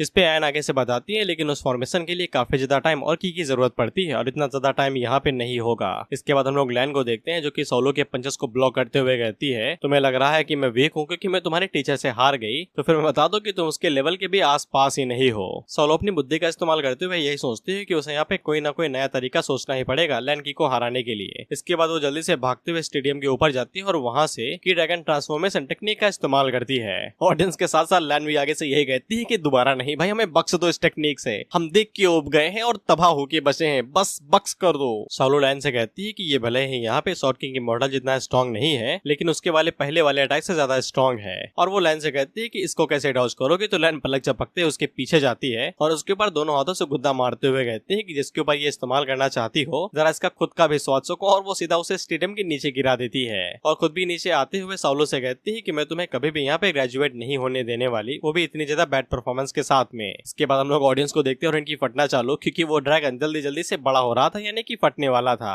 हम लोग लैन को देखते हैं जो कि आगे से मैजिक ओवरड्राइव का इस्तेमाल करती है 1000% पावर के साथ में। वहीं पे ये दोनों इस धमाके को बड़े प्यार से देख रही थी, ये कहते हुए मैंने कहा था ना कि ये पक्का golden core half of step होगा। सभी लोग आगे से कहते हैं कि सिस्टर लैन यहाँ पे अपना पूरा जोर लगाने वाली है, और जिस हरामी ने ये टेक्निक बनाई है ना, उसे मेरे सामने लाना देना, नहीं मैं उसको सूली से लटका दूंगा। इसके बाद लैन की सीरियस हो जाती है, जिसके बाद वो सीधा उस गोले के ऊपर हमला कर देती है। सोलो को जैसे ही ओपनिंग मिलती है तो वो सीधा सिस्टर लैन के पंच की तरफ आगे बढ़ती है, क्योंकि यैन तो है ना इन लोगों को बचाने के लिए। कर इसके बाद लैन की जो एनर्जी बीम थी वो इस बार काफी ज्यादा स्ट्रॉन्ग थी, और वो इजीली यहाँ पे यैन की जो टेक्निक थी उसे न्यूलीफाई कर देती है, और पहली बार इन लोगों की यहाँ पे फॉर्मेशन टूट चुकी थी। सोलो ने यहाँ पे जो स्नीक अटैक करने की कोशिश की थी वो फेल हो गया था। सोलो आगे से कांपते हुए कहती है कि बस थोड़ा सा और क्लोज हम लोग जीत सकते थे, लेकिन लैन इन लोगों को यहाँ पे खुश कर देती है, ये कहते हुए कांग्रेचुलेशन तुम लोग ग्रेजुएट हो गए। और मैं एक चीज यहाँ पे कहना चाहूंगा कि मेन डिसाइपल यहाँ पे सिर्फ सोलो ही है, ये दोनों सिर्फ की बैटरीज हैं। इनका काम सिर्फ फॉर्मेशन के अंदर की देने का है और कुछ भी नहीं, सारा काम सोलो करेगी, ये बस की बैटरी बने रहेंगे।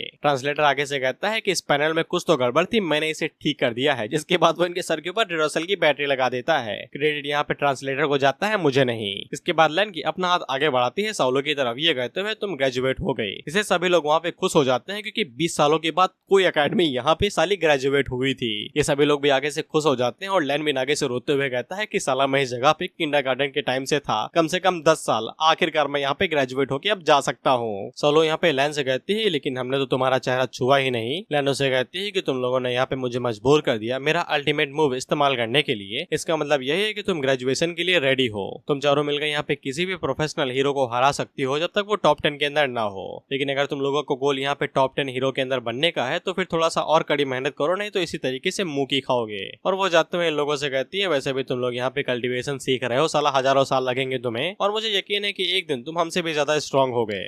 इसके बाद जाके हमारे कुछ गरीब लोग यहाँ पे आखिरकार ग्रेजुएट हो जाते हैं। हालांकि वो सभी यही सोच रहे थे कि सिस्टर लैन जो कि यहाँ पे एक नंबर की सन की औरत है, जो कि यहाँ पे कायदे कानून को काफी ज्यादा मानती है, वो कैसे यहाँ पे इन लोगों को आसानी के साथ ग्रेजुएट होने दे सकती है। खैर इसे कोई फर्क नहीं पड़ता है, इन लोग सक्सेसफुली यहाँ पे ग्रेजुएट हो जाते हैं और लोगों के पास इनका ग्रेजुएशन सर्टिफिकेट भी आ जाता है। ये इसे देख के खुश हो ही रहे थे कि तभी यार इनसे इनके ग्रेजुएशन सर्टिफिकेट छीन लेता है। ये कहते हुए ये मैं रख लेता हूँ, जब तक तुम इमॉर्टल नहीं बन जाते तब तक ये मेरे पास रहेंगे, जिसपे इनके आंसू निकल जाते हैं कि इतने सालों की मेहनत के बाद फल मिला तो मिला, लेकिन उसी पल किसी ने छीन लिया, हाथ को आया मुंह न लगाया। जियो आगे से रोते हुए कहता है कि पता नहीं कितने हजारों लाखों साल लग जाएंगे हमें यहाँ पे इमॉर्टल बनने में। सालो आगे से कहती है इन सभी चीजों के बारे में सोचने का कोई भी फायदा नहीं है, उसने पहले यहाँ पे ग्रेजुएशन वाला गोल पूरा कर लिया और अगला गोल यहाँ पे इमॉर्टैलिटी है। फिर इसके बाद में बाकी लोगों के बारे में बताया जाता है कि निंजा एकेडमी और मैजिक एकेडमी दोनों ही बुरी तरीके से फेल हो गई, और यहाँ पे जो सुपर ह्यूमन एकेडमी थी इन लोगों ने सरेंडर ही कर दिया था, ये कहते हुए कि हम नहीं भिड़ने वाले इस हरामी से।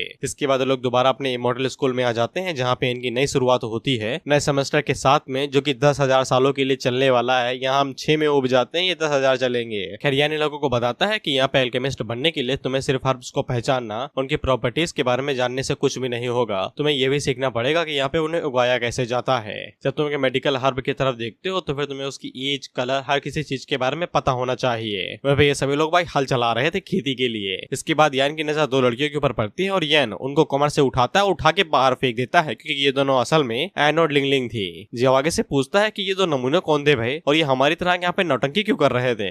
यान आगे से कहता है मुझे थोड़ी ना पता है साले ये कौन थे। इसके बाद हम लोग सेन को देखते हैं और ये मेंग की तरह दिखती है, लेकिन असल में ये सेन है। हेयर स्टाइल से तुम्हें पता चल जाएगा। जैसा कि हमें पता है कि सेन के पास जो कल्टीवेशन टैलेंट है वो काफी ज्यादा खराब है, लेकिन एल्केमी के मामले में इसका कोई तोड़ नहीं है। दीदी ने पहली बार ट्राई किया और ये पहली बार में यहाँ पे प्लांट को सक्सेसफुली उगा भी ली, यानी खेतीबाड़ी का टैलेंट है। सेन यहाँ पे ये भी बताती है कि उसने यहाँ पे जो भी कुल हजारों हर्ब के आसपास उन्हें पढ़ा है उसे अच्छे से याद है कि उन्हें उगाया कैसे जाता है, यहाँ तक कि वो बिना पढ़े भी उन्हें उगा सकती है। जियो आगे से कहता है ये होता है टैलेंट जिससे हम लोग जल रहे हैं। इसके बाद हम इन चारों को देखते हैं जो कि प्लांट किलर के नाम से फेमस हैं। ये जितने उखाड़ेंगे इन्हें उससे ज्यादा इन लोगों ने पेड़ मार दिए हैं। फिर इसके बाद ये लोग 110 प्लांट ऐसे ही लगाते हैं और तब कहीं जाके 111वें पे ये लोग सक्सेसफुली एक प्लांट उगा पाते हैं। इसके लिए ये लोग उसके सामने पूजा और तंत्र मंत्र करने लगते हैं कि भैया दोबारा सूख ना जाना, नहीं मैं चोक ले जाएगी। वह यान इनकी तरफ देख के कहता है चलो बढ़िया है, सीख रहे हैं। लेकिन जब उसकी नजर मेंग के ऊपर पड़ती है तो वो थोड़ा बहुत परेशान थे, जिससे यान भी हैरान होता है कि इसे क्या चाहिए। हमें पता चलता है कि मेंग इसीलिए परेशान थे क्योंकि कुछ दिनों बाद उसका बर्थडे जो था,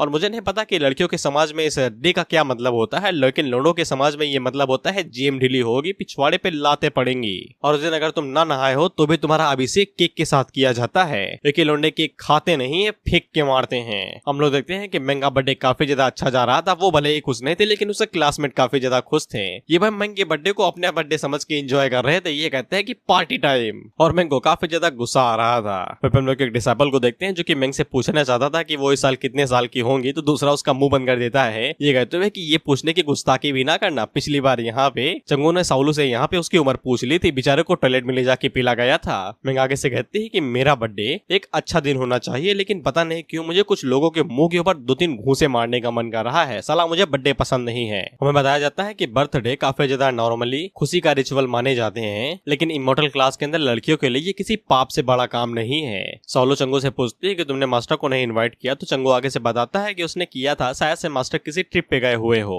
उसी टाइम पे कोई दरवाजा खटखटाता है तो मेंग को ऐसा लगता है कि वो यान है, तो वो भागते हुए दरवाजा खोलती है। लेकिन जब वो दरवाजा खोलती है तो उसके पैरों तले जमीन खिसक जाती है क्योंकि ये लोग आए हुए थे। ये भी मेंग से हैप्पी बर्थडे कहते हैं, लेकिन मेंग इनसे कहती है फक ऑफ। तो फिर ये लोग मेंग को उसके बर्थडे गिफ्ट देते हैं और भागते हुए अंदर चले जाते हैं, ये कहते हुए पार्टी पार्टी पार्टी। लेकिन जब स्क्वाड लीडर अंदर जाके देखता है तो फिर उसे पता चलता है कि निंजा एकेडमी का लीडर और साथ ही में मैजिक एकेडमी के लीडर दोनों ही वहाँ पे हैं। वो उनसे पूछता है कि तुम यहाँ पे इतनी जल्दी कैसे आए। वो दोनों उसे कहते हैं कि गधे हम जल्दी नहीं आए हैं, तू लेट है। इसके बाद एबीसी चिल्लाते हुए कहते हैं कि दारू लाओ दारू, फोटो खींचो, नाचो साला। और इसी तरीके से यहाँ पे कई सारे हीरोज आए, लैन भी आए और बाकी सभी हीरोज भी आए, टॉप 10 वाले भी, लेकिन यान अभी तक नहीं आया था। इसीलिए मेंग केक लेती है और वो यान के पास खुद ही जाती है, लेकिन उसे पता नहीं था कि यान वापस आ चुका है, इसलिए वो केक रख के जाने वाली थी। लेकिन तभी उसकी नजर यान के ऊपर पड़ती है तो वो काफी ज्यादा खुश हो जाती है। यान अपने पास से अपनी शॉट को उठाता है और वो उसको मेंग को दे देता है, ये कहते हुए कि मेरे साथ चलो। यान मेंग को अपने साथ बाहर लेके आता है। मेंग उसे पूछती है कि हम लोग कहाँ पे जाने वाले हैं, तो यान उसे किस भी नहीं कहता है और उसे कहता है रेडी हो ना। मेंग उसे पूछती है किस चीज के लिए। इसके बाद यान उसे पकड़ता है और पलक झपकते ही उसे मून पे ले आता है। मेंग आगे से चीखते हुए कहती है कि बिना ऑक्सीजन और बर्फ के मारे जम के मर जाऊंगी मैं यहाँ पे। यान उसे कहता है नहीं मरोगे यार, मैं इंश्योरेंस लेके आया हूँ मून पे। इसके बाद वो मेंग को बताता है कि वो उसको यहाँ पे घुमाने के लिए नहीं बल्कि एक खास टेक्निक सिखाने के लिए लाया है, जो कि तेंजिन क्लैन की काफी ज्यादा यूनिक टेक्निक है। वो मेंग से कहता है कि अच्छे से देखना, मैं सिर्फ एक ही बार इसे परफॉर्म करूंगा। इसके बाद यान वहाँ पे शॉर्ट कल्टीवेशन का यूज करता है और मेंग को बताता है कि कल्टीवेशन की दुनिया में हर कोई एक प्रोफेशनल किलर की तरह होता है।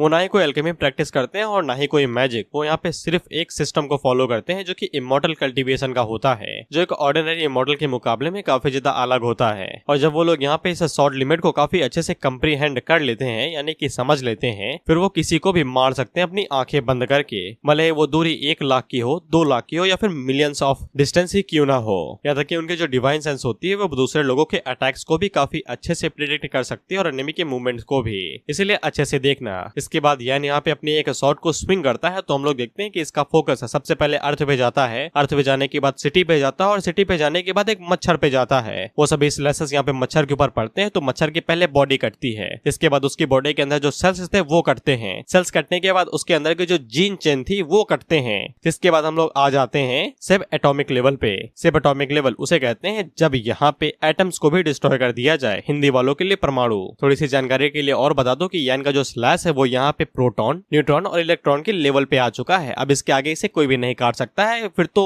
जीवन ही खत्म है। और इस अटैक की वजह से सिटी के अंदर जो भी मच्छर थे वो सभी मारे जाते हैं। हम इन दोनों को देखते हैं आगे से चीखते हुए कहती है कि ये कैसी टेक्निक है भाई। वहाँ पे मेंग भी काफी ज्यादा हैरान हो चुकी थी। वो पूछती है कि ऐसा कैसे पॉसिबल है, तो यान उसे समझाता है कि जब तुम शॉर्ट कल्टीवेशन की परफेक्शन स्टेज पे पहुंच जाओगी तो फिर तुम एक सिंपल सी शॉर्ट स्विंग के साथ पूरे क्लैन को भी डिस्ट्रॉय कर सकती हो, और इसी को ही शॉर्ट कल्टीवेशन कहते हैं। यहाँ पे मेंग को ये भी बताता है कि शॉर्ट कल्टीवेशन यहाँ पे शॉर्ट की short power, short intent, short domain and short path के ऊपर क्लासिफाइड है। जैसे जैसे वो इन्हें सीखती जाएगी उसकी शॉर्ट और ज्यादा शार्प होती जाएगी। यान उसे कहता है कि उसका कंप्रिहेंशन लेवल काफी ज्यादा अच्छा और उसके पास टैलेंट भी है, इसीलिए वो इस टेक्निक को काफी अच्छे से सीख सकती है। इसके बाद यान अपनी शॉर्ट और जो टेक्निक थी वो यहाँ पे मेंग को दे देता है। मेंग उसे कहती भी है लेकिन यान उसे कहता है कि उसे इसकी जरूरत नहीं है, वो रख सकती है। इसके बाद यान जाते हुए उसे यहाँ पे हैप्पी बर्थडे कहता है और यही था यान की तरफ से मेंग के लिए गिफ्ट। इसके बाद हम लोग न्यूज रिको देखते हैं जहाँ पे बताया जा रहा था कि पता नहीं अचानक से दुनिया के जो भी मस्कीटो थे वो सभी इंस्टिंक्ट हो चुके हैं, यानी कि क्या कहते हैं भाई जो गायब हो जाता है उसे,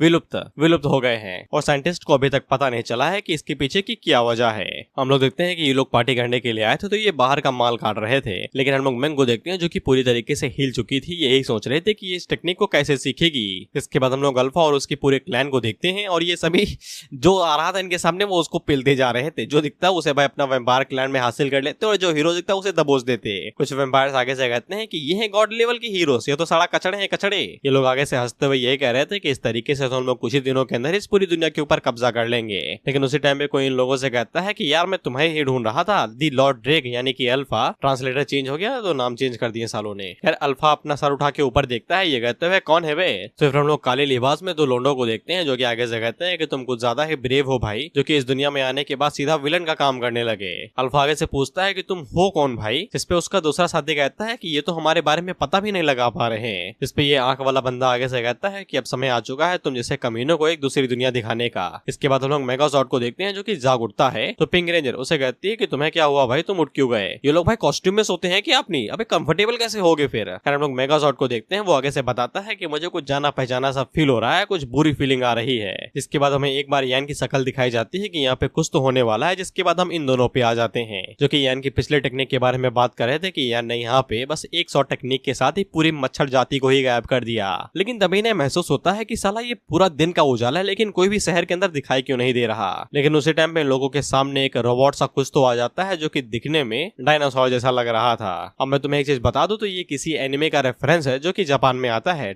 पावर रेंजर्स की तरह ही ये गोली की तरह रहते हैं, लेकिन ये गोली से ही ट्रांसफॉर्म होकर एक ड्रैगन या फिर कोई जानवर का रूप ले लेते हैं, जस्ट लाइक मेगाजॉर्ड्स। मैंने ये शो कभी भी नहीं देखा तो फिर तुमने भी नहीं देखा होगा। खैर ये दोनों उस अजीब से जानवर की तरफ देखते हुए कहते हैं कि ये छोटा सा जानवर कौन है भाई। अब मैं तुम्हें बता दूं तो ये मेगाजॉर्ड के ही नाजायज भाई हैं। सगे मैं कह नहीं सकता क्योंकि रोबोट्स के पास डीएनए और खून नहीं होता है। करे क्रोकोडाइल भैया यहाँ पे एन और लिंग से कहते हैं कि तुम दोनों यहाँ पे इमॉर्टल वर्ल्ड से आए हो जो कि एसएस लेवल का खतरा है। ये दोनों आगे से कहते हैं कि ये तो हमारे बारे में सब कुछ जानता है, ये हमारे साथ क्या करने वाला है। करे रोबोट उन दोनों से कहता है कि तुम दोनों अंडर अरेस्ट हो। एनो से कहती है अगर तुम्हें समझ में आती है कि इंसानी भाषा क्या है तो फिर तुम पहले कौन हो। इस पे ये भाई साहब आगे से कहते हैं ट्रांसफॉर्मर्स। इसके बाद आगे से ट्रांसफॉर्म होता है और ट्रांसफॉर्म होके इस बड़े से मेगाजॉर्ड के अंदर बदल जाता है। पहले ये बड़मुंजे का सिर्फ 1 मीटर का था यानी कि 3 फीट, अब ये 15 मीटर का हो गया है। खैर इसके बाद हमें यहाँ पे नाम बताया जाता है, जैसा कि मैंने मेगाजॉर्ड का नाम बताया था कि ये सुपर एशियंट हीरो हैं और इनका नाम है #003। हम इसे नंबर 3 बुलाएंगे अच्छी शब्दावली के लिए ताकि मेरे जबान मुड़े नहीं। इधर हम लोग मेगाजॉर्ड को देखते हैं जो कि आगे से तिल मिलाने लगता है। ये लोग उसे पूछते हैं तुम्हें क्या हुआ भाई, चीरी ने मुंह दिया क्या तुम्हारे सूट के अंदर। तो मेगाजॉर्ड आगे से बताता है नहीं वो साले कमीने वापस आ गए हैं उधम मचाने के लिए। इधर हम लोग हीरो अलायंस को देखते हैं और यहाँ पे भी बता दिया जाता है कि काफी ज्यादा हाई एनर्जी सिटी के अंदर देखी गई है। इससे यहाँ पे प्रेसिडेंट को समझ में आ जाता है कि ये किसी सुपर एशियंट हीरो की हो सकती है। अब इसके बाद हम लोग देखते हैं कि वहाँ पे एक कम था तो फिर एक और आ जाता है। ये दोनों मिलकर उसकी तरफ देखते हैं तो फिर वहाँ पे नीला वाला आया था, इसका नाम नहीं पता अभी तक। लेकिन ये नंबर 3 से पूछता है कि तुम्हें मेरी जरूरत चाहिए क्या, तो नंबर 3 आगे से कहता है नहीं चाहिए। इसके बाद नंबर 3 अपने हाथ को आगे करता है तो ये दोनों हैरान हो जाती हैं। लेकिन नंबर 3 ने यहाँ पे ये हाथ हाई फाई के लिए नहीं उठाया था, वो इसके अंदर से निकालता है न्यूक्लियर पावर फ्यूजन ब्लास्ट।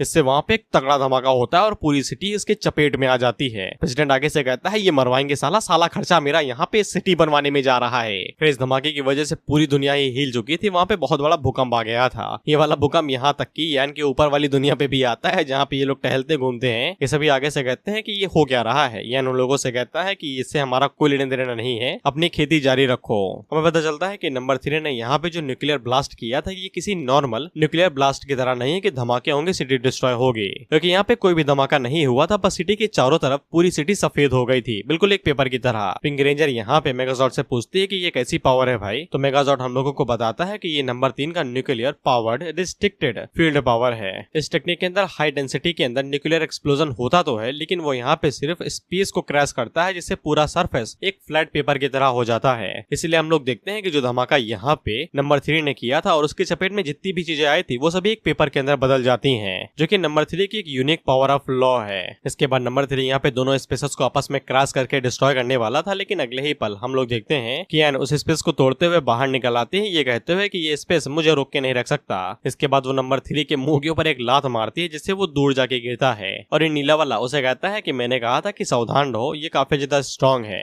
खैर हम लोग एन को देखते हैं जिसकी बुद्धि गर्म हो रही थी इन सभी चीजों से, वो बस खुशी खुशी यहाँ पे जीना चाहते हैं। हम लोग नंबर 3 को देखते हैं जो कि आगे से कहता है काफी अच्छा अटैक था। जिसके बाद हम इनके और भी रिश्तेदारों को देखते हैं। ये पर्पल वाली लड़की आगे से कहती है, ये पर्पल वाली मेगाजॉर्ड लड़की आगे से कहती है कि नंबर 3 से हैंडल कर लेगा, तो दूसरा वाला आगे से कहता है कर लेगा, उसने पहले भी ये सब कुछ किया है। इसके बाद हम लोग अल्फा को देखते हैं और इन लोगों ने अल्फा को बांध बूंद के एक ट्यूब के अंदर कैद कर दिया था। ये लोग इसे पूछताछ कर रहे थे लेकिन ये कुछ भी नहीं कहना चाह रहा था। तो ऑरेंज वाला आगे से कहता है मार दो साले को, वैसे भी इसका यहाँ पे होना ना होना किसी चीज से लेना देना नहीं है। जिसपे बेचारे अल्फा की चीख निकल जाती है। वो आगे से कहता है ये ठूठा हटाओगे तभी तो कुछ बोलूंगा ना भाई, ऐसे ही फैसला करे दे रहे हो, मार दो काट दो। खैर इधर हम लोग एन और नंबर 3 को देखते हैं और ये आपस में भिड़ने वाले थे। नंबर 3 आगे से यहाँ पे डायमेंशन एबिलिटी 4 डायमेंशन केज का इस्तेमाल करता है, जिससे यहाँ पे 4 डायमेंशन खुलते हैं जो आपस में ही मिलने का बढ़ने लगते हैं। आसान शब्दों में 4 दुनियाएं आपस में टकरा रही हैं और आपस में ही टकराने की वजह से उसमें खींची जा रही हैं, बर्बाद हो रही हैं। और इस डायमेंशन के अंदर इन लोगों को सांस लेने में भी काफी ज्यादा दिक्कत हो रही है।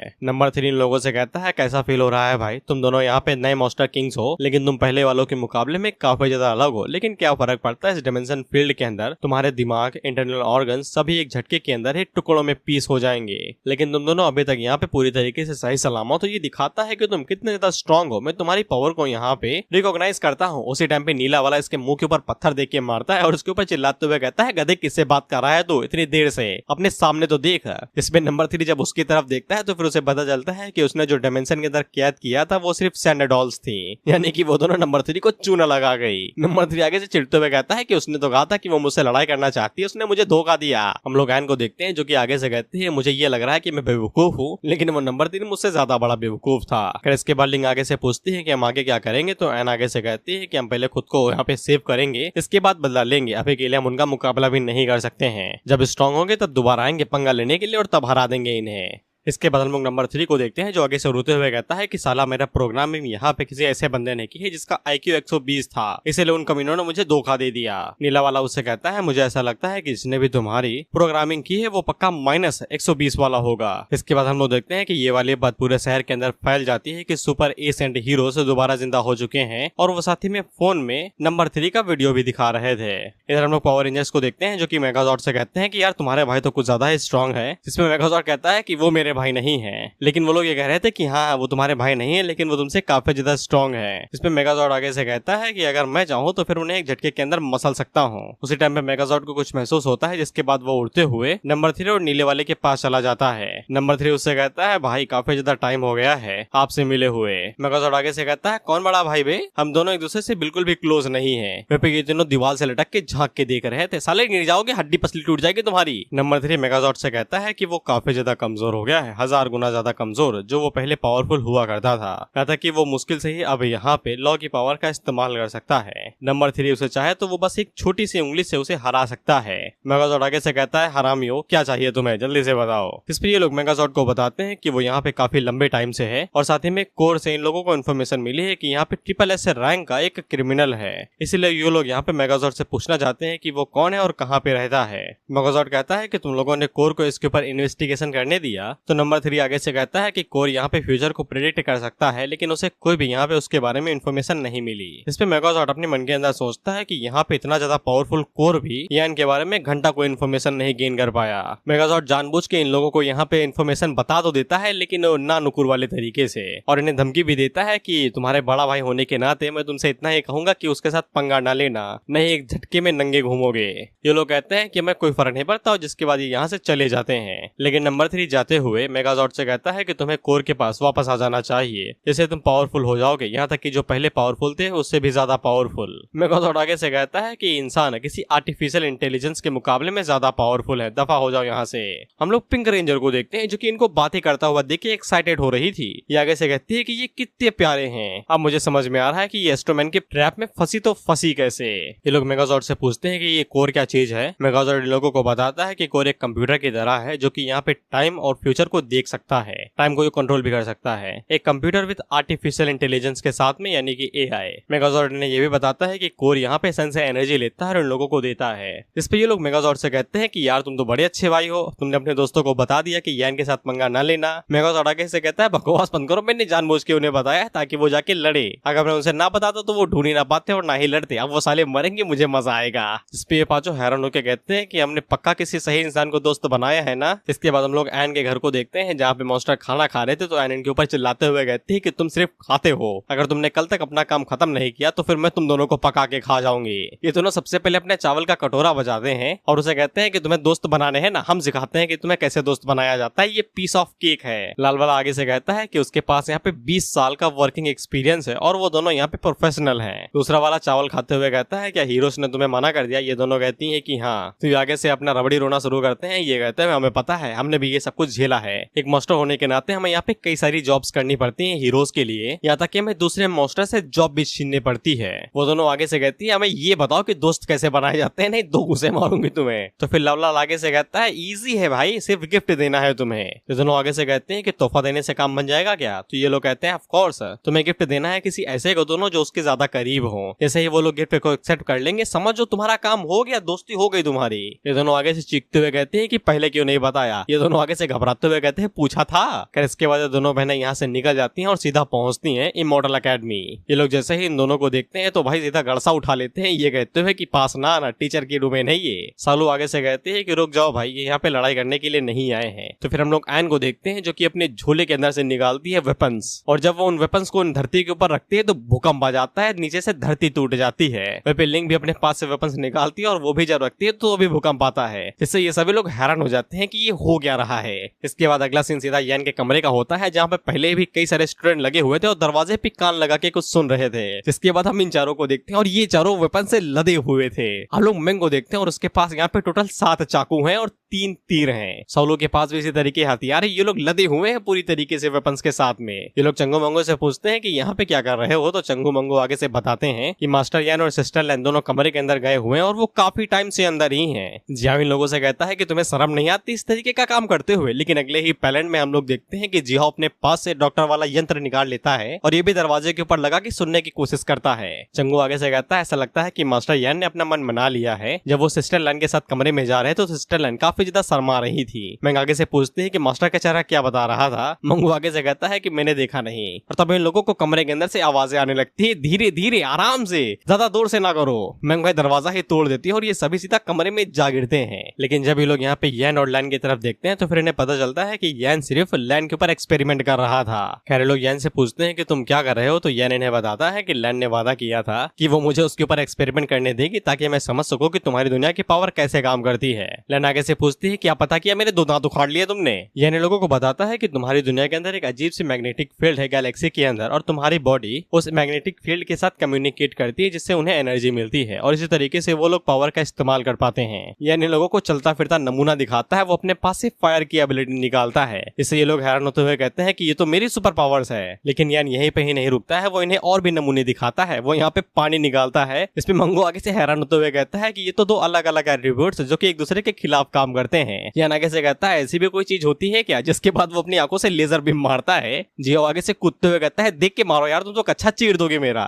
चलो यार ने यहाँ पे प्रोग्रामिंग करके डिकोड कर लिया कि इस दुनिया की पावर्स कैसे काम करती हैं। यान इन लोगों से कहता है लेकिन फिर भी ये काफी ज्यादा बोरिंग है कल्टीवेशन पावर के मुकाबले में। इन लोग यान से कहते हैं कि वो लेजेंड है लेजेंड। इन लोगों को यहाँ पे सालों लग गए थे पावर्स को सीखने में, लेकिन यान ने एक झटके के अंदर ही सारी पावर्स सीख ली। लैन भी यान से यही कहती है कि वो एक लेजेंड है, उसकी पावर्स यहाँ पे अवेकन हुई थी, ना कि उसकी तरह। यान आगे से कहता है इसमें कौन सी बड़ी बात है, कोई भी सीख सकता है। इसके बाद वो अपने स्टूडेंट से कहता है कि तुम यहाँ पे क्यों आए थे। इस पे ये लोग आगे से कहते हैं डीमंस के बारे में ये बात है। यान आगे से कहता है मुझे सब पता है, भूल गया क्या, उन लोगों ने तुम्हें मारने की कोशिश की थी, बस 2-3 गिफ्ट मिलने के बाद में खुश हो गए। इस पे ये लोग आगे से कहते हैं नहीं, वो तो बस छोटे मोटे गिफ्ट्स हैं और कुछ भी नहीं। हम देखते हैं कि छोटे मोटे गिफ्ट्स इनके कमरों में भरे पड़े थे। यानी उन लोगों से कहता है अगर तुम भूल गए हो तो फिर मैं भूल जाऊंगा, उन्हें मेरे पास भेज दो, देखता हूँ कि उन्हें क्या चाहिए। जिसपे ये लोग खुश हो जाते हैं। खैर इसके बाद दोनों बहनें यहाँ पे यान के पास आती हैं और यान से कहती हैं कि हमें अपना डिसाइपल बना लो। यानी इनसे पूछता है ऐसा क्यों भाई, क्यों चाहती हो कि मैं तुम्हारा मास्टर बनूं? इस पे ये दोनों आगे से कहती हैं कि ये हमारे लिए सौभाग्य की बात होगी कि हम आपके डिसाइपल हैं। यह इन दोनों से कहता है कि तुम स्टूडेंट को घूस वूस देने के मामले में काफी ज्यादा बेहतर हो। ये दोनों आगे से कहती हैं कि वो घूस थोड़ी ना, थोड़े मोटे तोहफे थे हमारी सिंसियरिटी को दिखाने के लिए। यह इन दोनों से कहता है कि तुम हमारे क्लैन की गार्डियन बिस्ट बन सकती हो जिनकी कल्टीवेशन गोल्डन कोर की होनी चाहिए। ये लोग पूछती हैं कि गार्डियन क्यों? तो यानी लोगों से कहता है कि जब तक तुम लोग यहाँ पे अपने रियलम के पीक स्टेज पे नहीं पहुंच जाते तब तक तुम मेरी बॉडीगार्ड नहीं बन सकती हो, इसलिए तब तक सिर्फ गार्डियन बिस्ट बन के घूमो। जिस पे ये लोग इस चीज को मान जाती हैं और यहाँ से भाग जाती हैं। अब इसके बाद हम लोग देखते हैं इन पांचों का और साथ ही में कोर को भी। ऊपर जो काला काला है वो कोर है, जहाँ पे ये हरा वाला नंबर 3 से कह रहा था कि तुम 2 बच्चों को भी नहीं पकड़ पाए जो सिर्फ SS लेवल के थे। नंबर 3 आगे से कहता है SS लेवल के नहीं थी वो,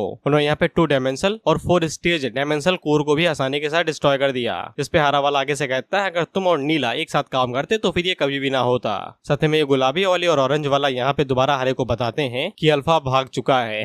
ये ऑरेंज वाला कैची दिखाते हुए कहता है कि जब हम उसके हाथ पर काटने के लिए जा रहे थे तो वो भाग गया साला। इस पे हरा वाला आगे से कहता है कि यार मैं पागलों के बीच में फंस चुका हूँ, जस्ट लाइक अ रॉबिन। फिर इसके बाद कोर लोगों से कहता है ठीक है लड़ाई ना करो आपस में। यही वो कोर है जिसके बारे में ये लोग चिल्ला चिल्ला के कह रहे थे, दी आर्टिफिशियल इंटेलिजेंस कंप्यूटर। इसके बाद नंबर 3 यहाँ पे कोर को बताता है कि उन लोगों को SS रैंक क्रिमिनल के बारे में पता चल चुका है जो कि इमोर्टल एकेडमी के अंदर रहता है। कोर आगे से कहता है कि जल्दीबाजी की कोई जरूरत नहीं है, यहाँ पे हर 100 साल के अंदर सन न्यूक्लियर फ्यूजन होता है जो काफी ज्यादा एनर्जी प्रोड्यूस करता है। मान हम लोगों के पास तुम्हारा बड़ा भाई यानी कि मेगाजॉर्ड नहीं है, लेकिन इसके बावजूद सन के न्यूक्लियर फ्यूजन के साथ में हम लोग इतनी ज्यादा पावर कैपेसिटी को बढ़ा देंगे कि उसके साथ आसानी के साथ हम किसी को भी पकड़ लेंगे और सारे क्रिमिनल्स को मार देंगे। और सारे क्रिमिनल्स में यैन भी आता है। ये लोग आगे से कसम खाते हुए कहते हैं कि ये किसी भी बाहरी लोगों को यहाँ पे यानी कि दूसरी दुनिया के लोगों को अपनी मदरलैंड के ऊपर कब्जा वब्जा नहीं करने देंगे। और इसीलिए यैन इन लोगों के लिए यहाँ पे एक क्रिमिनल बना है क्योंकि वो बाहरी दुनिया से आया है। इसके बाद जो तबाही मचाई वो तो काफी है किसी को भी ट्रिपल ऐसे रैंक का विलन बनाने के लिए। इसके बाद हम लोग अल्फा वही वैम्पायर जिसको इन तीनों ने पकड़ लिया था, लेकिन ये इनकी पकड़ से आजाद हो गया था। ये अपने कुछ चेलों के साथ रेगिस्तान में भटक रहा था इन्हीं की प्रजाति के किसी दूसरे वर्जन को ढूंढने के लिए। ये लोग आगे से पूछते भी हैं कि वो मिलेगा कि नहीं मिलेगा। आपको पक्का यकीन है कि इस खड़ी धूप के अंदर कोई वैम्पायर जिंदा भी बच सकता है? तो अल्फा आगे से कहता है कि यहाँ पे पक्का एशिएंट वैम्पायर्स होने चाहिए, दी होप्स। हाँ यही नाम है इन वैम्पायर्स का, होप्स। चेल आगे से दोबारा पूछता है कि आपको पक्का यकीन है कि एशिएंट वैम्पायर्स इस खड़ी रेगिस्तान में होंगे? यहाँ की गर्मी तो साला जून की गर्मी से भी बदतर है। लेकिन अल्फा आगे से बताता है कि जब वो छोटा हुआ करता था तो उसके पेरेंट्स को इंसानों ने निपटा दिया था, लेकिन उन्होंने यहाँ पे बताया था कि किसी तरीके के वैम्पायर्स होते हैं जो बहुत ज्यादा पावरफुल होते हैं और उन्हें यहीं पे ही ढूंढा जा सकता है। इसके बाद वो आगे से किसी तरीके के मंत्र का इस्तेमाल करता है, अंडमंड का टोला, जो ना दरवाजा खोला। लेकिन इस धमकी की वजह से वहाँ पे एक गेट खुल जाता है जिसके अंदर सहारा रेगिस्तान नहीं सहारा फॉरेस्ट था। इस पे अल्फा आगे से कहता है कि मुझे मेरे पेरेंट्स के ऊपर पक्का यकीन था कि वो कभी भी मुझे झूठ नहीं बोलेंगे। अच्छा हुआ कि उन्होंने मुझे ये मंत्र सिखा दिया। इसके बाद ये लोग उस जंगल के अंदर आ जाते हैं और जंगल को ढूंढते ढूंढते इनकी नजर एक झरने के ऊपर पड़ती है जो बहुत ही बड़ा झरना था। वहीं पे कुछ लोग थे जो कि खेल रहे थे और ये सभी वैम्पायर्स हैं। ये लोग झाड़ियों के अंदर छुप जाते हैं और उन्हें देखते हुए कहते हैं कि ये पक्का वैम्पायर्स ही ना, ये दिखने में तो बिल्कुल ही कमजोर लगते हैं। इस पे दूसरा वाले आगे से कहता है कि देख नहीं सकते होगा, ये सिर्फ बच्चे हैं। खैर इसके बाद लोग खेल खुल के थक जाते हैं और तभी इनकी गेंद परछाई से बाहर चली जाती है तो एक लड़की उसे लेने के लिए जा रही थी। अल्फा बाहर निकल के कहता है कि वहाँ पे धूप है, जल के मर जाओगे। जिसके बाद वो कूद ही जाता है, लेकिन उस लड़की को धूप की वजह से कुछ भी नहीं होता है। वो लड़की अल्फा से पूछती है तुम कौन हो? अल्फा आगे से कोई जवाब दे नहीं पाता। उससे पहले ये लड़की अल्फा के ऊपर हमला कर देती है और उसके ऊपर इतना ज्यादा प्रेशर रिलीज करती है कि वो सीधा जमीन में ही घुस जाता है। अल्फा आगे से कहता है कि ये तो कुछ ज्यादा ही पावरफुल स्ट्राइक है, मैं मर जाऊंगा। खैर इसके बाद ये लोग बाहर निकलते हैं और उस लड़की से कहते हैं कि तुम तो हम में से ही एक हो, चिंता न करो, हम लोग वैम्पायर्स हैं। जिस पे वो लड़की आगे से कहती है अच्छा तुम तो सेम ही काइंड के हो, मुझे लगा कोई ठरकी बुड्ढा है। और वो उन लोगों से कहते हैं कि अच्छा तो तुम लोग बाहर वाले हो, तुम इसको एक तरीके से ज़ॉम्बी का रेफरेंस समझ सकते हो। खैर इसके बाद ये लोग इन लोगों को डाले के ऊपर बैठाते हैं और इन्हें अपने घर की तरफ ले जाने लगते हैं। रास्ते के बीच में लोग खेती बाड़ी को भी देखते हैं और लूफी ने शायद सांझी से साथ लड़ाई कर ली है तो अब से ये खुद के चावल उगाएगा। ये लोग काफी ज्यादा डरे सहमे से बैठे हुए थे, तब इनके बीच में बातें होने लगती हैं। इनकी बातों से हमें पता चलता है कि ये सभी लोग फॉरेनर्स हैं जो बाहर से आए हैं, जिनके बारे में हम जानते हैं। और असल में ये जो दुनिया है ये पूरी तरीके से अलग अलग डायमेंशन के अंदर बटी हुई है, यानी कि फॉरेस्ट अलग डायमेंशन में था और ये लोग जिस सिटी के अंदर जाने वाले हैं वो अलग डायमेंशन में होगा। और यहाँ पे जितने भी रहने वाले हैं वो सभी वैम्पायर्स हैं। अल्फा आगे से हैरान होकर कहता है क्या सभी लोग वैम्पायर्स हैं? तो काले बाल वाली लड़की आगे से बताती है कि हाँ सभी लोग यहाँ पे वैम्पायर्स हैं क्योंकि इस पूरी दुनिया को ही होप ने अकेले बनाया है। अल्फा आगे से पूछता है कि ये होप क्या चीज है? तो फिर ये लड़का आगे से एनिमल ब्लड देते हुए कहता है कि तुम इसे पियो यार, वो सब छोड़ो। ये लड़की जल्दी से एनिमल ब्लड छीन लेती है और उसे पीने लगती है। और साथ ही में हम लोगों को ये भी पता चलता है कि यहाँ पे जितने भी सिटीजन्स हैं यानी कि हर लोग, उन लोगों का नाम होब है। ये लोग आगे से हैरान होकर कहते हैं क्या तुम सभी लोगों का नाम सेम ही है क्या? तो दूसरी लड़की आगे से बताती है कि नहीं, इसने जो प्रोनाउंस करा है वो होब इतने सभी नंबर्स में आखिरी वाला नंबर है। अल्फा इन लोगों से पूछता है क्या तुम लोग इंसानों का खून नहीं पीते? तो ये लड़की आगे से बताती है कि कौन पीता है भाई इंसानों का खून, उसको पीने से तो हमारी एबिलिटी कम हो जाती है, सिर्फ बेवकूफ लोग यहाँ पे ह्यूमन ब्लड पीते हैं। इसके बाद लोग सिटी में आ जाते हैं जहाँ पे एक आंटी इन लोगों से पूछती है कि गिरडी मारने जा रहे हो क्या? तो ये लोग आके कहते हैं यस आंटी होब। वहाँ पे ये लोग काफी ज्यादा घबराए हुए थे क्योंकि आंटी होब का जो पालतू कुत्ता था वो भी इनसे ज्यादा स्ट्रॉन्ग था। इसके बाद लोग यहाँ पे अल्फा से पूछते हैं कि तुम हमारी दुनिया में क्या लेने के लिए आए हो? तो फिर अल्फा इन लोगों को यहाँ पे पावर रेंजर्स के बारे में बताता है, उनके एडवांस वर्जन को, यानी कि उन डायनासोर जैसे दिखने वालों को। तो ये लोग आगे से बताते हैं वो नमूने वो तो हमारे भी दुश्मन है साले, एशियन टाइम से वो हमसे पीछा छुड़वाना चाहते थे लेकिन वो कभी भी कामयाब नहीं हो सके। इसके बाद हम लोगों ने यहाँ पे एक डील की, वो सूरज के पास चले गए और हम लोग अपनी दुनिया में वापस आ गए ताकि कोई भी यहाँ पे लड़ाई दंगा ना हो।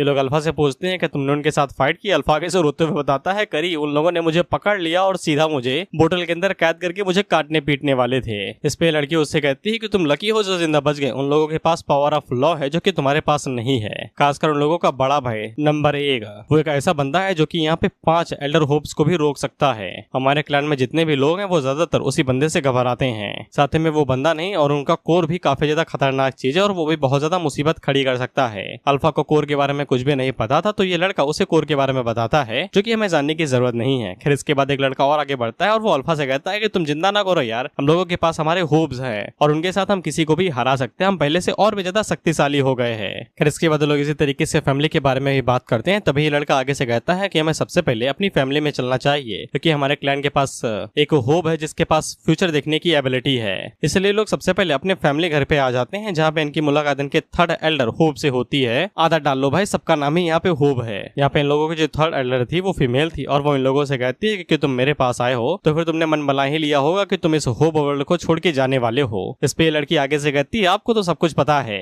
वहीं फिर अल्फा का चेला आगे से कहता है कि ये विजार्ड है या फिर वैम्पायर, मुझे कुछ समझ में नहीं आ रहा है। तो फिर पीले बाल वाला लड़का आगे से बताता है कि हमारी थर्ड एल्डर पहले एक मैजिशियन अकेडमी में मैजिशियन हुआ करती थी एशियन टाइम में, लेकिन उन्होंने वैम्पायर बनने का फैसला किया पावर ऑफ होप को देख के। इसके बाद यहाँ पे थर्ड एल्डर इन लोगों के लिए फ्यूचर को देखना शुरू करती है और इन्हें फ्यूचर के बारे में बताती है। ये लोग पूछते हैं कि हमारे फ्यूचर की ट्रिप कैसी जाएगी? होप आगे से बताती है बहुत अच्छी, और साथ ही में वो हंसते हुए इन लोगों को बताती है कि एक बहुत बड़ी खुशखबरी है, हम लोगों का नंबर 1 सुपर मेगा यानी कि मेगाजॉर्ड पूरी तरीके से कमजोर हो चुका है और उसने अपने भाइयों से भी सारे रिश्ते तोड़ लिए हैं। इसे ये भी खुशी के मारे चीख उठते हैं, ये कहते हुए कि उसके बिना हम लोगों से बहुत बुरी तरीके से हरा सकते हैं बिना किसी दिक्कत के, उसके बिना उसके भाइयों का हमारे सामने कोई भी मुकाबला नहीं है। उसी टाइम पे थर्ड होप उन लोगों से हंसते हुए बताती है कि चिंता ना करो, उन सभी का ख्याल कोई और ही रख लेगा, उनके आगे तांगे ढीले कर देगा।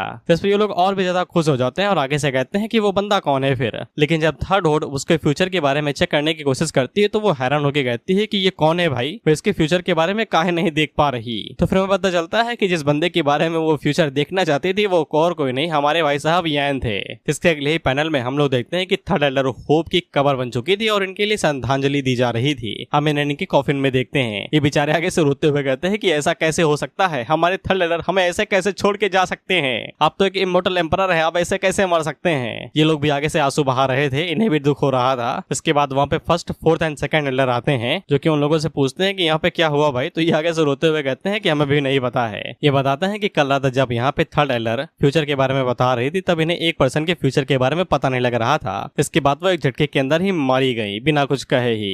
ये एल्डर्स भी आगे से रोते हुए कहते हैं कि ऐसा कैसे हो सकता है भाई, तुमने तो कहा था कि हम जिस दिन मरेंगे एक साथ मरेंगे, एक समय पर मरेंगे, तुम हमें छोड़ के पहले क्यों चली गई। इसके बाद लोग थर्ड एल्डर के लिए यहाँ पे फ्यूनरल करते हैं और पता नहीं जब भी मैं किसी कॉफिन को देखता हूँ मुझे एक मीम याद आता है। ये लोग आगे से रोते हुए कहते हैं कि अगर हम लोगों ने यहाँ पे बाहर जाने का फैसला ना किया होता तो फिर थर्ड एल्डर ऐसे ना मारी जाती, हम ही लोग हैं यहाँ पे जिम्मेदार। और ये बार बार पूछ रहे थे कि थर्ड एल्डर ऐसे कैसे मर गई, वो तो इमोर्टल थी। इसके बाद लोग आगे से कहते हैं कि अंकल हाउ को कॉल लगाओ। इस पे सभी लोग आगे से कहते हैं कि हम लोगों ने यहाँ पे अंकल होप को बुलाया है क्या। तो फिर हम लोग अंकल होप को देखते हैं और ये वही होप है जिसने इन सभी लोगों को बनाया है। अल्फा भी उसे देख के हैरान हो जाता है क्योंकि ये एक ऐसा वैम्पायर है जो कि दुनिया बना सकता है। होप इन लोगों से पूछता है कि यहाँ पे क्या चल रहा है भाई। तो ये सभी लोग यहाँ पे होप को बताते हैं कि थर्ड एल्डर के साथ क्या हुआ। वहीं पे कुछ लोग पूछते हैं कि ये कैसे मारी गई। तो होप आगे से बताता है कि ये मरी नहीं, ये डर के मारे मर गई है ये। तो ये लोग आगे से कहते हैं कि ऐसा कैसे हो सकता है। होप इन लोगों से कहता है कि थर्ड एल्डर ने पक्का यहाँ पे कुछ छोड़ के गया होगा, मुझे बताओ कि उसने क्या छोड़ा है। तो हम लोग देखते हैं कि ये लोग एक क्रिस्टल बॉल को लेके आते हैं जिसके ऊपर लिखा हुआ था इमॉर्टल एकेडमी। आखिरी सांस में वो यही चीज लिख के गई और हमें नहीं पता है कि ये क्या चीज है। अल्फा जैसे उस चीज को देखता है तो वो आगे से बताता है कि ये इमॉर्टल एकेडमी हमारी दुनिया से है। मुझे पता है कि वो क्या चीज कहना चाहती थी। कर इन लोगों को अब वजह मिल जाती है बदला लेने की। ये सभी आगे से चिल्लाते हुए कहते हैं कि थल एलर की मौत के जिम्मेदार यही लोग हैं, हमें बदला चाहिए, बदला। मीनवाइल हम लोग यैन को देखते हैं और इसे घंटा नहीं पता कि बाहर क्या चल रहा है, ये बस अपनी चाय को एंजॉय कर रहा है। लेकिन हम लोग होप को देखते हैं जो काफी ज्यादा हैरान हुआ था। फर्स्ट एलर उसे पूछता है कि क्या हुआ है, तो होप उसे बताता है कि इस दुनिया के अंदर ऐसे भी लोग हैं जहाँ पे गॉड्स रहते हैं। इस पे फर्स्ट एलर काफी ज्यादा हैरान होता है कि गॉड भी रहते हैं क्या यहाँ पे। इसके बाद हमें दोबारा बताया जाता है कि बाहर की दुनिया में बहुत बड़ी तबाही आने वाली है, लेकिन हमारा यान यहाँ पे पीसफुल रह के बस चाय की चुस्कियों की मजे लेना चाहता है। अब इसके बाद हम लोग इमॉर्टल एकेडमी को देखते हैं जहाँ पे सोलो डिमोनिक बीस्ट स्पिरिट के साथ दोबारा फाइट कर रही थी और ये दोनों बस लड़ते जाते हैं बेइज्जती करते हुए एक दूसरों की। उसी के नीचे हम लोग जिहा और लैनमिन को देखते हैं। ये बेचारे आगे से कह रहे थे कि सोलो यहाँ पे पहले ही पीक की रिफाइनमेंट स्टेज पे चले गए और ये लोग अभी भी यहाँ पे पीक की फॉर्मिंग लेवल पे अटके हुए हैं। वहीं पे ये मॉन्स्टर किंग इन लोगों को भाई चाय सर्व कर रहे थे कि भाई चाय पियो तुम लोग। इसके बाद लैनमिन मैंग से पूछता है कि तुम यहाँ पे क्यों बैठी हुई हो, तो मैंग आगे से बताती है कि मेडिटेट कर रही हो। जिहा और लैनमिन बताते हैं कि वो यहाँ पे अकेले नहीं है जो कि इस की रिफाइनिंग स्टेज पे अटके हुए हैं। मैंग भी उनके साथ यहाँ पे अटकी हुई है। मैंग इन लोगों से कहते हैं 7 हिस्सों में कटना नहीं चाहते हो ना तो चुपचाप बैठ जाओ, नहीं मैं तुम्हें काट के रख दूंगी। हम लोग मॉन्स्टर किंग एस को देखते हैं जो कि इन लोगों से कहता है कि तुम लोग तो पहले ही स्ट्रांग हो यार अपनी क्लास के अंदर, तो फिर तुम लोग इतनी ज्यादा प्रैक्टिस क्यों कर रहे हो। साइड से ये दोनों आगे निकलते हैं और आगे से कहते हैं कि तुम्हारी ट्रेनिंग के अंदर कई सारे बच्चे हैं जो कि 3 साल से ट्रेनिंग कर रहे हैं, लेकिन इसके बावजूद वो सिर्फ यहाँ पे मार्शल आर्ट स्टेज पे ही अटके हुए हैं। अब इसके बाद हम लोग गार्डियंस को देखते हैं और ये मक्खी को भी अंदर नहीं जाने दे रहे थे, उसे भी बेचारे 2 हिस्सों में काटे दे रही थी। एक बंदा मूत रहा था तो उसे भी मुदने नहीं देते, कहते भाग जाओ यहाँ पे दीवारें नगीली करो, और उसे तलवार दिखाते हुए कहते हैं कि हम इस दरवाजे को गार्ड कर रहे हैं, अगर मरना नहीं चाहते हो दफा हो जाओ यहाँ से। बेचारे लोग यहाँ से भागते हुए कहते हैं कि यहाँ तो मॉन्स्टर है। अब इसके बाद हम लोग होप की दुनिया को देखते हैं और ये सभी पोर्टल के जरिए यैन की दुनिया के अंदर आ जाते हैं तबाही मचाने के लिए। हम लोग आर्टिफिशियल इंटेलिजेंस दी कोर को देखते हैं और वो इन लोगों को बता देता है कि होप दुनिया के लोग यहाँ पे आ चुके हैं। ये लोग आगे से कहते हैं कि साला हम तो भूल ही गए थे कि यहाँ पे राइवल्स भी रहते हैं। अब मैंने भाई ऐसे वैसे नहीं बुला सकता तो मैं इनके नंबर से रख ही देता हूँ। लाल वाला नंबर 3 है, नीला वाला नंबर 2 है, ऑरेंज वाला नंबर 4, पिंक वाले नंबर 5 और हरा वाला नंबर 6 है। ये लोग आगे से कहते हैं कि हम तो साला भूल ही गए थे कि हमारे दुश्मन भी यहाँ पे हैं। ये सभी आपस में बात करते हुए कहते हैं अगर हम लोग यहाँ पे होप्स के ऊपर हमला करेंगे तो फिर बाकी क्रिमिनल्स को कौन देखेगा, और इनसे कहता है कि अभी के लिए उन्हें साइड में रखो और ज्यादातर फोकस होप्स के ऊपर करो, वो काफी ज्यादा पावरफुल हो गए होंगे। इसके बाद हम लोग होप समुदाय को देखते हैं जो कि पोर्टल के जरिए इस वाली दुनिया के अंदर आ जाते हैं। वहीं पे ये लड़का इन लोगों से पूछता है कि तुम लोगों को होप ने सीरम दिया था ना, तो फिर हमें पता चलता है कि होप ने इन लोगों को एक सीरम दिया था जिसको पीने के बाद इन लोगों की ब्लड स्ट्रेंथ बढ़ जाएगी और ये लोग आसानी के साथ किसी को भी हरा सकते हैं शायद। फिर इसके बाद ये लड़का इन लोगों से कहता है कि हम लोग इसके साथ बड़ी आसानी के साथ ही ninja academy, super hero institute, immortal academy हर किसी को हरा देंगे। इसके बाद ये अल्फा से पूछता है कि तुम्हारा प्लान क्या था। अल्फा आगे से बताता है दुनिया के ऊपर कब्जा करना। तो ये लड़का उसके मौके पर उल्टे हाथ का थप्पड़ मारता है और उसे कहता है तुम्हारा दिमाग खराब है, इतने घटिया एम्बिशन के साथ तुम घंटा को उखाड़ नहीं पाओगे, इतने बड़े हो गए अभी भी दुनिया के ऊपर सिर्फ कब्जा करना चाहते हो और राज करना चाहते हो। प्लान होना ठीक है लेकिन थोड़ा सा बुद्धि का इस्तेमाल करो, तुम्हें तो मार की जरूरत है। अल्फा आगे से रोते हुए कहता है तो फिर तुम क्या करना चाहते हो। ये आगे से चीखते हुए कहता है कि हम यहाँ पे अपनी क्लासेस खोलेंगे और पूरी दुनिया को अपने सिस्टम के बारे में बताएंगे, इससे पूरी दुनिया को हमारी वेम्पायर फैमिली के ऊपर यकीन हो जाएगा और यही हमारा गोल है। इस पे अल्फा का चेला आगे से कहता है कि अब मुझे समझ में आ रहा है कि क्यों मेका रोबोट्स इन्हें खतरनाक तरीके से मारना चाहते थे। ये लोग आगे से पूछते हैं कि हम लोग सबसे पहले किसके ऊपर हमला करेंगे, तो ये बताते हैं कि इनके यहाँ पे 2 राइवल्स हैं, पहला इमॉर्टल एकेडमी और दूसरा निंजा एकेडमी। के वो साले खराब मेका हैं। ये लोग यहाँ पे बुद्धि के साथ काम करते हैं, इन्हें पता है कि उन्हें पता चल चुका होगा कि ये लोग यहाँ पे आ चुके हैं, इसलिए ये लोग सबसे पहले सुपर एशियंट हीरो से निपटने का तरीका सोचते हैं। जिसके बाद अगला सीन कुछ दिनों के बाद का होता है जहाँ पे हम लोग इमॉर्टल एकेडमी को देखते हैं और ये दोनों रोते रोते एंगोर्लिंग के पास आते हैं। एंगोर्लिंग इनसे पूछते हैं तुम्हें क्या हुआ, तो ये आगे से रोते हुए बताते हैं कि हमारे मास्टर एस और बाकी सभी मास्टर किंग्स को कोई अजीब गरीब लोग आए और उन्हें उठा के अपने साथ लेके चले गए। एंगोर्लिंग उनसे पूछते हैं कि वो दोनों कौन थे, तो ये आगे से रोते हुए बताते हैं कि हमें नहीं पता, लेकिन उन लोगों ने काले कोट पहन रखे थे और उनके पास बहुत ज्यादा गजब की स्ट्रेंथ थी।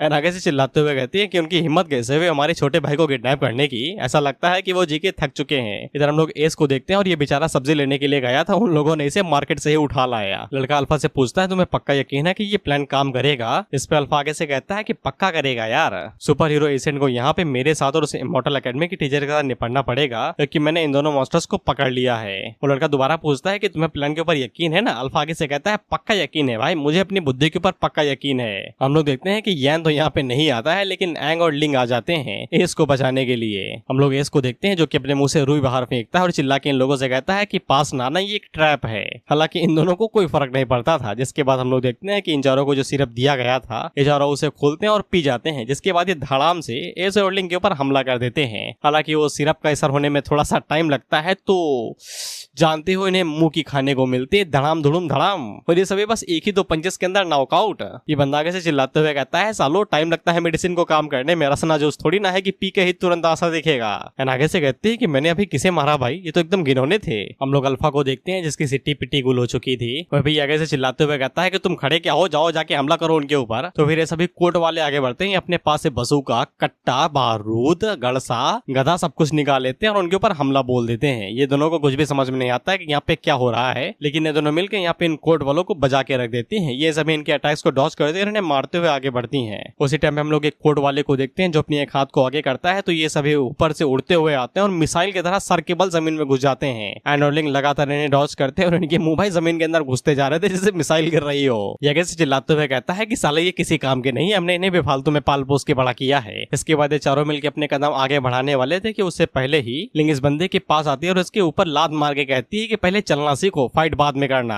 वहीं पे एक किक में ही इसकी चीखें निकल जाती हैं क्योंकि ये किक कुछ ज्यादा ही पावरफुल थी। इसके बाद ये सभी रोबोट्स जो कि जमीन के अंदर घुस गए थे ये सभी बाहर निकलते हैं और लिंग को चारों तरफ से कवर कर लेते हैं। और इसे देख के मुझे यकीन है कि तुम्हें चिट्टीदार रोबोट की याद आ गई होगी। हालांकि लैन के सामने ये कुछ भी नहीं था, वो शॉर्ट स्लैश मारते हुए इन सभी को दूर फेंक देती है। इसके बाद वो इन बच्चों की तरफ देखते हुए कहती है कि बच्चों तुम किसी काम के नहीं हो, तुम्हें पढ़ाई लिखाई करनी चाहिए थी। लेकिन उसी टाइम पे हम लोग अल्फा और उसके चेलों को देखते हैं जो कि मेडिसिन के असर की वजह से दोबारा जाग उठे थे और इनकी पावर अब बढ़ चुकी थी।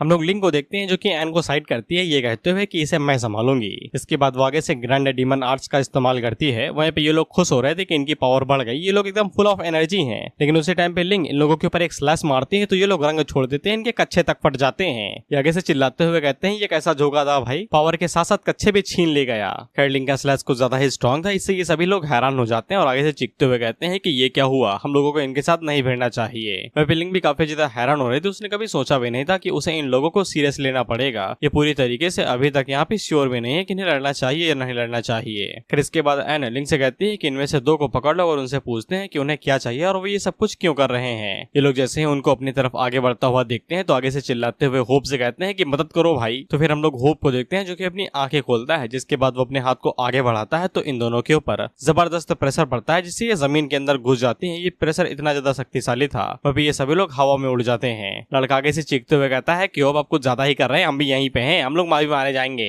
तो फिर वो आगे से अपनी मुट्ठी को बंद करता है जिससे वो लिंग और एन को अपने पोर्टल के जरिए अपने मेंशन के अंदर खींच लेता है। फर्स्ट टेलर आगे से पूछता है कि ये लोग मारे गए क्या, तो होप आगे से बताता है कि नहीं, ये बस थोड़ी देर के लिए बेहोश हो गए हैं, इनकी बॉडी कुछ ज्यादा ही स्ट्रॉन्ग है, ये इतनी आसानी के साथ नहीं मरने वाले। फर्स्ट टेलर भी यहाँ पे होप से यही पूछता है कि वो लोग इन्हें यहाँ पे क्यों रखना चाहते हैं, ये तो सिर्फ गेट कीपर हैं और उन लोगों का प्लान क्या है। होप भी आगे से यही बताता है कि वो बच्चे यहाँ पे सुपर एशियन मेका हीरोज के ऊपर ये इल्जाम लगाना चाहते हैं कि इन दोनों को उन्होंने किडनैप किया है, ये उनका प्लान है। इस पे फर्स्ट टेलर आगे से कहता है बड़ा बढ़िया प्लान है यार, बच्चों के पास बुद्धि बहुत ज्यादा है। वहीं पे हम इन लोगों को देखते हैं तो इनकी फटके हाथ में आ गई थी, इन्हें ऐसा लग रहा था कि आज इनका श्राद्ध होगा, लेकिन खुदा ना खास्ता ये लोग जिंदा बच गए। इसके बाद ये लोग यहाँ से जाने की तैयारी कर रहे थे। उसी टाइम पे हम लोग देखते हैं कि एक वैम्पायर का चेला आगे बढ़ता है जो कि बताता है कि जब वो पिछली बार मेका के साथ फाइट किया था तो फिर उसने उनके पेन को काट के छुड़ा लिया था। जिसके बाद वो पेन के टुकड़े को दांत से निकालता है और यहाँ पे छोड़ देता है सबूत के तौर पे कि उन दोनों को यहाँ पे मेका ने किडनैप किया है। इसके बाद हम इन लोगों को देखते हैं और ये लोग यहाँ पे एनोडलिंग को ढूंढने की कोशिश कर रहे थे, लेकिन 2 दिनों तक भी ढूंढने के बावजूद इन्हें कोई भी अंदाजा नहीं मिला था। सिर्फ उन लोगों को मेका का टुकड़ा ही मिला था जो कि उस जगह से मिला था जहाँ पे वो लोग गायब हुए थे।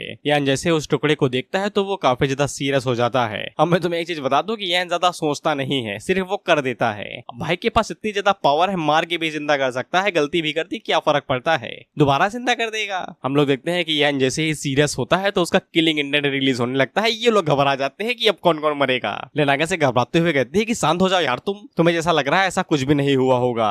सोलो आगे से कहती है कि तुम बकवास कर रहे हो सिर्फ इसलिए क्योंकि वो लोग डीमन हैं। सोलो भाई आगे से यही कहती है कि उन दोनों डीमंस को छोड़ के दुनिया दुनिया के अंदर सिर्फ कुछ ही लोग हैं जो कि उनसे हरा सकते हैं और पकड़ सकते हैं। पहले तो हमारे मास्टर हैं, जिसके बाद एशियंट हीरो मेका आ जाते हैं। अगर उन लोगों ने कुछ भी ना किया हो, लेकिन इसके बावजूद यहाँ पे कुछ तो गड़बड़ हो सकती है। या नागे से अभी भी सीरियस था, वो उन लोगों से कहता है कि तुम लोग 10 मिनट तक इंतजार करो, मैं 10 मिनट में होके आया। लैन को समझ में आ जाता है कि ये 10 मिनट में तो वापस नहीं आने वाला। लैनमिन जिहाओ से कहता है टीचर के चेहरे के ऊपर साफ साफ मौत का चेहरा दिखाई दे रहा है, मुझे लगता है कि कुछ बड़ा होने वाला है। ये आगे बढ़ते हुए जा रहा था तो लैन उसके पीछे भाग रही थी। ये कहते हैं रुको यार, तुम ऐसे नहीं जा सकते हो। और वो लैन को रोकते हुए कहती है कि तुम इस दुनिया के हीरो हो, तुम्हें यहाँ पे अपने क्लैन को दोबारा बनाना है ना, तुम ऐसा वैसा कुछ भी नहीं कर सकते हो। यान अभी भी सीरियस था, लेकिन इसकी बातें देखो। यान लैन से कहता है कि तुम्हें मेरे चेहरे पे क्या दिखाई दे रहा है, मैं तो बस सिर्फ वॉक के लिए जा रहा हूँ, तुम ज्यादा सोच रही हो। क्या मैं तुम्हें कोई ऐसा इंसान दिखाई देता हूँ जो बेफालतू में लोगों को मार देता है सिर्फ इसलिए क्योंकि वो गरीब है? लैन उससे कहती है कि अपने चेहरे पे देखो, तुम्हारे चेहरे के ऊपर साफ लिखा हुआ है कि तुम किसी को मारने जा रहे हो। यान आगे से कहता है कि हाँ, मैंने मान लिया कि मैं किसी को मारने जा रहा हूँ, लेकिन इसका मेरे क्लैन के साथ क्या लेना देना है।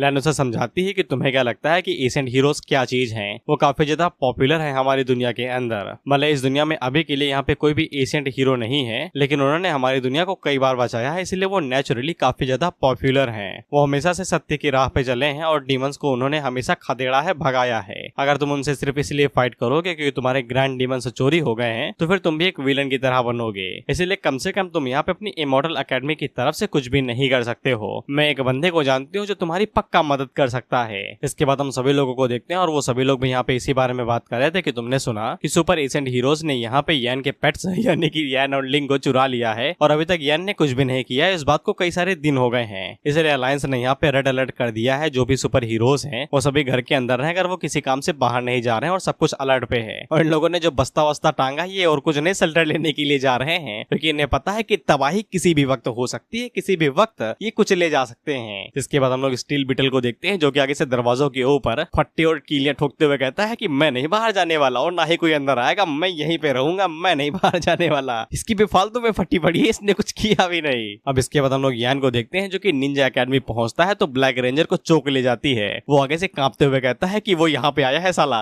वो हमारे लिए आ रहा है। पिंक रेंजर तो सदमे से ही बेहोश हो जाती है उसी पल। येलो रेंजर आगे से पूछती है कि वो यहाँ पे क्या लेने के लिए आ रहा है, क्या सिर्फ इसीलिए क्योंकि सुपर एशियंट हीरोज हमारी एकेडमी से बिलोंग करते हैं? मेगाजॉर्ड इन लोगों से कहता है कि तुम्हारी बेफालतू में क्यों फटी पड़ी है, अगर उसको इस स्थान के साथ कुछ भी करना होता तो वो एक पल के अंदर ही कर देता अपनी उंगली उठा के। वो यहाँ पे किसी और काम से आ रहा है, हमें मारने के लिए नहीं।